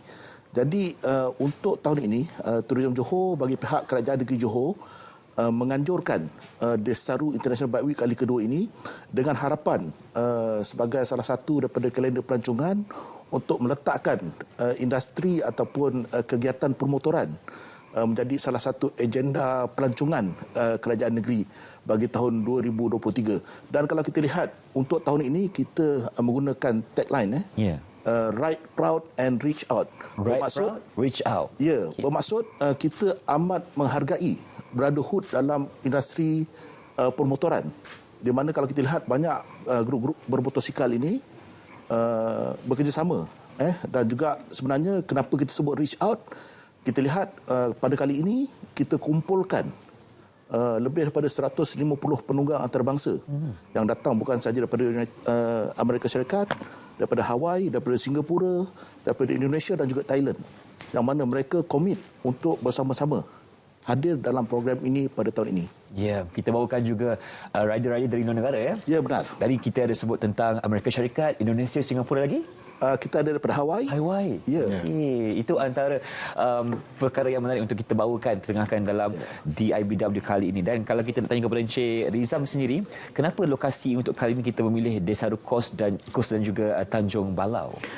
Okey, terima kasih kepada ni. Untuk maklumat, ini adalah kali kedua seperti mana Haji Suari berkata, yang mana kali pertama pun di tempat yang sama, iaitu di Desaru. Kalau kita lihat Desaru itu, dia merupakan satu industri pelancongan yang kuat, yang mana kita ada fasiliti seperti hotel, Hard Rock, kita ada One and Only, dan juga pada masa sama dia ada lapangan padang golf yang bertaraf dunia. Jadi kita melakukan event ini kali kedua bersempena dengan Bike Week ini di dua venue yang berbeza, iaitu di Tanjung Balau di bawah Kawal Selia Lembaga Kebun Tenggara dan juga di Public Beach di Pantai Awam Desaru. Sorotan daripada itu, fasiliti yang sedia ada tu boleh mendatangkan kita panggil menjana income kepada penduduk setempat, ramai yang boleh bersama-sama dengan rakyat tempatan. Di juga sorotan daripada persekitaran ini juga ada kita panggil rumah-rumah hinggap seperti homestay dan sebagainya yang boleh dijadikan tempat menarik kepada pengunjung, dan dia secara tak langsung keselesaan kepada pengunjung daripada luar negara kita boleh tunjukkan budaya kita dan sebagainya. Yang penting kita letakkan satu tempat kepada mereka yang untuk merasakan lebih convenient dan selesa. Betul. Kalau kita nak lihat program ini akan dilaksanakan selama 3 hari. Betul. Mungkin Encik boleh kongsikan antara pengisian menarik untuk kita sama-sama menikmati hari tersebut. Okey, pengisian yang kita ada seperti yang terdahulu juga, kita ada menyediakan makan-makan, kita ada pameran, kita juga adakan Chrome and Colour, iaitu kereta-kereta contoh daripada klasik ala American yang dibawa daripada rakan-rakan kita daripada muscle car. Kita ada buatkan benda itu semua, dan juga yang paling menarik sekali kita ada menyediakan apa kita panggil cabutan bertuah yang terdiri daripada 10 biji buah motor kenderaan 10 biji buah motor Y16 dan juga motor Yamaha LC 135, dan dia punya hadiah yang utama adalah sebuah Ford Ranger SLT. Wow. Bernilai semua sekali? Bernilai semua sekali RM300,000 lebih lah. RM300,000. Itu hadiah utama? Ya, hadiah utama sebuah Ford Ranger SLT. Oh, saya ingat t-shirt tadi, bukan? T-shirt itu sampai ingat je. Hadiah utamanya RM300,000 dan juga berupa sebuah kereta Ford Ranger. Ya, betul. Wow, kalau kita nak lihat kepada penganjuran kali ini, bukan calang-calang memang meriah, memang banyak yang dikeluarkan untuk kita sama-sama memeriahkan lagi di IBW yang akan dilaksanakan nanti 22 hingga 24 September. Mungkin Tuan Haji boleh kongsikan kepada kita sekarang ini antara impaknya kepada rakyat setempat dan juga khususnya kepada mereka yang sertai program kali ini. Okey, sebagaimana pengalaman daripada tahun 2019 ketika kita pertama kali menganjurkan Desaru International Bike Week, kita lihat limpahan ekonomi itu begitu besar. Bukan saja untuk daerah Kota Tinggi sendiri, tetapi untuk seluruh negeri Johor. Dan kalau kita lihat pada hari perjalanan tersebut, bermula pada 21 sehingga ke 24 bulan, hampir keseluruhan hotel-hotel yang berada di kawasan Kota Tinggi telah habis di-booking. Begitu juga dengan rumah tumpangan dan sebagainya. Ini bermaksud dari segi ekonomi pelancongannya cukup baik. Dan kalau kita lihat ekonomi sampingan, sokongan, kita pun ada juga melimpah ke kawasan-kawasan luar, mungkin di kawasan Kulai, di Johor Bahru sendiri, di mana jarak tersebut boleh dihubung dengan perjalanan yang biasa. Okey, dan kalau kita lihat untuk kali ini kita menyediakan pelbagai aktiviti-aktiviti yang menarik lah. Memang sesuai dari segi pelancongan. Dan paling utama, orang akan tanya, kenapa pada tahun ini Tourism Johor mengambil inisiatif menjadi tuan rumah pada program ini? Kerana kita ingin menjadikan Desaru International Bike Week ini sebagai kalender pelancongan utama negeri Johor, dan kita meletakkan Desaru itu, Johor, dalam kalender pelancongan dunia, di mana semua industri pelancongan permotoran akan menjadikan destinasi Desaru ini sebagai destinasi wajib hadir setiap bulan September setiap tahun. Itu yang kita nak buat sebenarnya. Baik, kita akan pastikan impian itu akan tercapai, di mana setiap orang di dunia ini akan melihat kalender. Dia dah tahu dah bulan 9 akan ramai-ramai datang ke Desaru. Betul. Okey, kalau kita nak lihat dari segi pelibatan setakat ini, bagaimana, dah berapa ramai yang join, yang terlibat sama, dan jumlah sasaran pengunjung yang akan hadir nanti? Okey, kalau kita lihat tuan, pada tahun 2019 pengunjung bermotosikal dua roda lebih daripada 50,000, dan pengunjung yang datang tempatan sekitar Johor Bahru dan luar dari Johor Bahru lebih daripada 10,000, dan kita menjangkakan untuk kali yang kedua ni ia lebih. Kerana kita menyediakan macam-macam aktiviti, artis-artis. Kita ada yang seperti mana saya cakap tadi, ada acara-acara yang melibatkan sukan pantai, kita ada aktiviti pembersihan pantai untuk rakyat, dan benda ni semuanya adalah menjadi perhatian dan tumpuan untuk kita menarik mereka datang beramai-ramai. So saya beranggapan kali ini kita setuju dengan Tuan Haji berkata tadi, kita jadikan pemotoran itu di Desaru adalah tempat yang disenangi dan selamat untuk datang. Betul. Dan kalau di depan saya sekarang ni kita boleh lihat ada poster besar dan kecil untuk DIBW, Desaru International Bike Week 2023. Kalau tengok poster ni pun saya dah menarik, apatah lagi aktiviti yang akan dilaksanakan nanti. Jadi di mana rakan-rakan kita di luar sana untuk dapatkan maklumat terperinci tentang program ini, di mana? Okey, untuk maklumat terperinci ni boleh didapati di halaman web kita, seperti di Facebook, Instagram, di media sosial yang sedia ada ni lah. Kita pun dah seperti mewawarkan daripada billboard ataupun daripada signage yang kita ada di bandaraya, dan juga warga Singapura pun dah memberi feedback yang positif, Thailand, Brunei dan sebagainya. Dan saya pun mengambil kesempatan ni untuk bersama-sama daripada motor daripada 150cc hingga motor besar datanglah ke Desaru, dan kita meraihkan untuk biker-bikers ni bersama pengarah Tourism Johor dan juga Tourism Negeri Johor lah. Ini merupakan kali kedua penganjuran setelah tahun 2019. Jadi persiapan setakat ini untuk berjalan 22 September bagaimana? Okey, untuk persiapan setakat hari ini kita dah menjalankan kerja-kerja yang sepatutnya berlaku di tapak event, dan kerjasama dengan semua agensi kerajaan.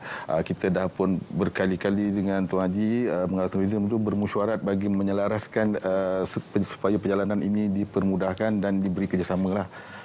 Alhamdulillah, itu yang kita nak dengar, supaya satu sinergi yang sangat baik di antara kerajaan negeri dan juga di IBW sendiri, untuk kita sama-sama merealisasikan impian yang kita akan lihat pada 22 September nanti. Betul. Harapan daripada kerajaan negeri untuk penganjuran program kali ini. Okey, terima kasih. Seperti yang saya maklumkan tadi, Desaru International Bike Week 2023 ini adalah satu event yang dianjurkan oleh kerajaan negeri Johor melalui Tourism Johor dengan kerjasama Desaru International Bike Week Sinar Berhad. Jadi oleh kerana ini adalah event kerajaan, kita minta sokongan dan juga dapat sokongan daripada semua agensi kerajaan, termasuklah pihak berkuasa dan sebagainya. Tetapi saya suka mengingatkan jugalah kepada pengunjung-pengunjung. Kita tahu banyak isu berlaku pada baru-baru ni berkaitan dengan kegiatan pemotoran ni. Tetapi apa yang kita janjikan adalah kita telah mendapatkan kerjasama yang baik daripada pihak PDRM, pihak JPJ dan juga semua pihak berkuasa, di mana kita bekerjasama untuk memastikan program ini berjalan lancar. Kerana ini melibatkan peserta-peserta peringkat antarabangsa. Kita jemput mereka datang ke negeri Johor, ke Malaysia khususnya, amnya, dan kita harap program ini akan mendapat sambutan yang baik daripada semua pihak. Dan juga saya sekali lagi menyeru kepada semua pengunjung, sila patuhi undang-undang, patuhi apa juga penguasaan yang dilaksanakan, kerana kita ingin menjamin keselamatan bukan saja pihak penunggang motosikal tetapi pada pengguna-pengguna jalan raya yang lain. Tapi saya tetap juga mengalu-alukan kehadiran semua pengunjung-pengunjung, semua mak-mak motor, jangan takut, jangan bimbang. Jangan takut, jangan bimbang. Kita seboleh-bolehnya nak melancarkan perjalanan semua orang. Betul. Dan ini adalah satu program kerajaan negeri yang melibatkan program pelancongan. Jadi kita sekali lagi menyeru kepada semua siapa yang mendengar siapa yang melihat menonton rancangan ini dan mendengar, kita jemput datang ke negeri Johor. Sebab tagline saya cukup senang. Lu gentle, lu datang. Lu gentle, lu datang. Kita Johor kali ini mengalu-alukan kehadiran semua. Right proud, reach out. Reach out, yes. Terima kasih diucapkan kepada Tuan Haji Suhairi Hashim, Pengarah Tourism Johor, dan juga Encik Mat Rizam Muhammad Yusof, CEO DIBW Management Sdn Bhd, atas perkongsian untuk program yang megah akan dilaksanakan nanti pada 22 September nanti. Jadi ramai-ramai kita untuk datang ke Desaru International Bike Week 2023. Terima kasih lagi sekali diucapkan. Dan seterusnya, rakan-rakan kita, tadi kalau kita di Johor, kita akan ke negeri sebelahnya iaitu Melaka, untuk cerita pagi di sana bersama rakan pelapor kita Nur Syafina Sari. Kalau dah bersedia, persilakan. Okey, jawapannya. Baik, terima kasih. Ketika ini berlangsung program Aspirasi Merdeka Melaka FM di SMK Kubung. Oleh itu, untuk bertanya lebih lanjut berkenaan program ini, kita bersama dengan penerbitnya Syazmil Izwan Tazarudin. Terima kasih Mel bersama kami nanti ini. Okey Mel, boleh tak terangkan kepada kami sebesikit tentang program ini, tujuan program ini diadakan? Baik, program Aspirasi Merdeka Melaka FM 2023 @CRUS, yang mana untuk pengetahuan Finas dan juga semua penonton, CRUS tu stand for Krubong Secondary School, yang mana hari ini kita adakan program Aspirasi Merdeka di Sekolah Menengah Kebangsaan Krubong, yang mana kami diberi tugas untuk ke sekolah menengah, dan sekolah menengah yang kami pilih adalah Sekolah Menengah Kebangsaan Krubong. Dan untuk pengetahuan Finas juga dan juga semua penonton, yang mana Sekolah Menengah Kebangsaan Krubong ni merupakan sekolah yang baru saja beroperasi selama 1 tahun 2 bulan. Jadi tujuan ataupun kami memilih lokasi ini sebagai untuk menyemarakkan lagi semangat Hari Kebangsaan juga Hari Malaysia untuk tahun 2023 dengan temanya Malaysia Madani Tekad Perpaduan Penuhi Harapan. Okey Mel, bercerita berkenaan program Aspirasi Merdeka, pastinya penuh dengan pengisian. So mungkin apa pengisian untuk hari ini? Ya, baik, pengisian kita dah aturkan memang cukup-cukup baik untuk pelajar, yang mana kita adakan, kita menjemput Fas Kelam dan Fas Badut untuk kita membuat persembahan kepada semua pelajar-pelajar.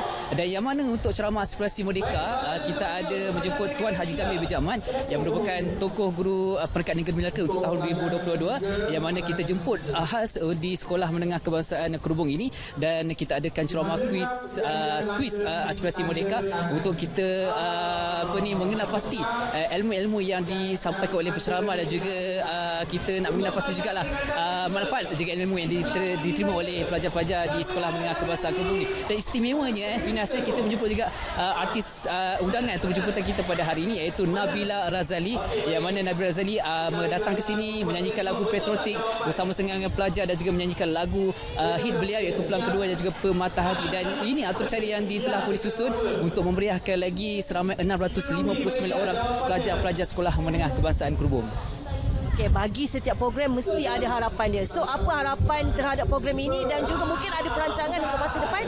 Baik, saya menerima feedback ataupun maklumat yang cukup bagus daripada guru, pengetua Puan Farida Mita Omar dan juga pelajar-pelajar khususnya Sekolah Menengah Kebangsaan Krubong, yang mana mereka nak mengadakan lagi program di sekolah ini, dan kami juga ambil maklum dengan maklumat sini untuk kami mengadakan di sekolah-sekolah lain di sekitar negeri Melaka, dan yang mana kita jarang sekali pergi ke sekolah menengah. Jadi sekolah-sekolah ini kita pergi untuk kita menyelamatkan lagi Aspirasi Merdeka Melaka FM untuk tahun 2023, yang mana kalau kita tengok tema aja tekad perpaduan yang ada pada pelajar-pelajar di sini, bukan saja pelajar, guru-guru berbangsa Cina, Melayu, India, dan juga penuhi harapan penuhi harapan, aset pelajar-pelajar ni aset bagi negara kita pada masa hadapan. Jadi harapan saya memang kalau ada masa hadapan untuk kita mengadakan program aspirasi di sekolah, kita akan adakan lagi pada masa akan datang. Okay, terima kasih Mel bersama kami hari ini.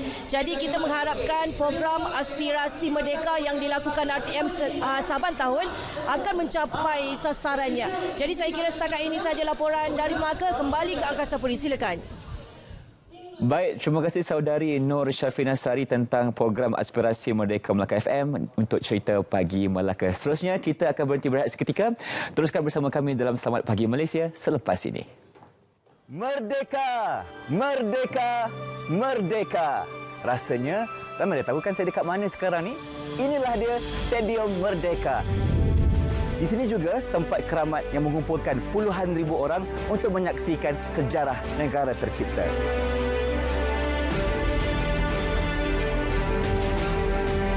Tahukah anda, Stadium Merdeka dianggap sebagai satu keajaiban kejuruteraan Persekutuan Tanah Melayu apabila ia mula dibina pada tahun 1956 dan hanya mengambil masa setahun untuk disiapkan. Stadium Merdeka ini siap dibina pada 21 Ogos 1957 dengan kos RM2.3 juta. Stadium Merdeka telah dibuka secara rasmi oleh Tunku Abdul Rahman Putra Al-Haj pada 30 Ogos 1957 dan menjadi tuan rumah kepada detik bersejarah negara apabila Tunku Abdul Rahman mengisytiharkan kemerdekaan pada 31 Ogos 1957. Dan di sini mempunyai 22,000 kerusi untuk penonton yang datang dan 3,000 daripadanya berbumbung. Banyak acara antarabangsa telah dilaksanakan di sini suatu ketika dahulu.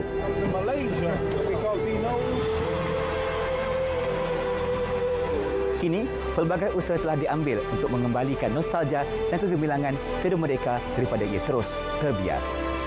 #Cermin Negara, kita jumpa lagi.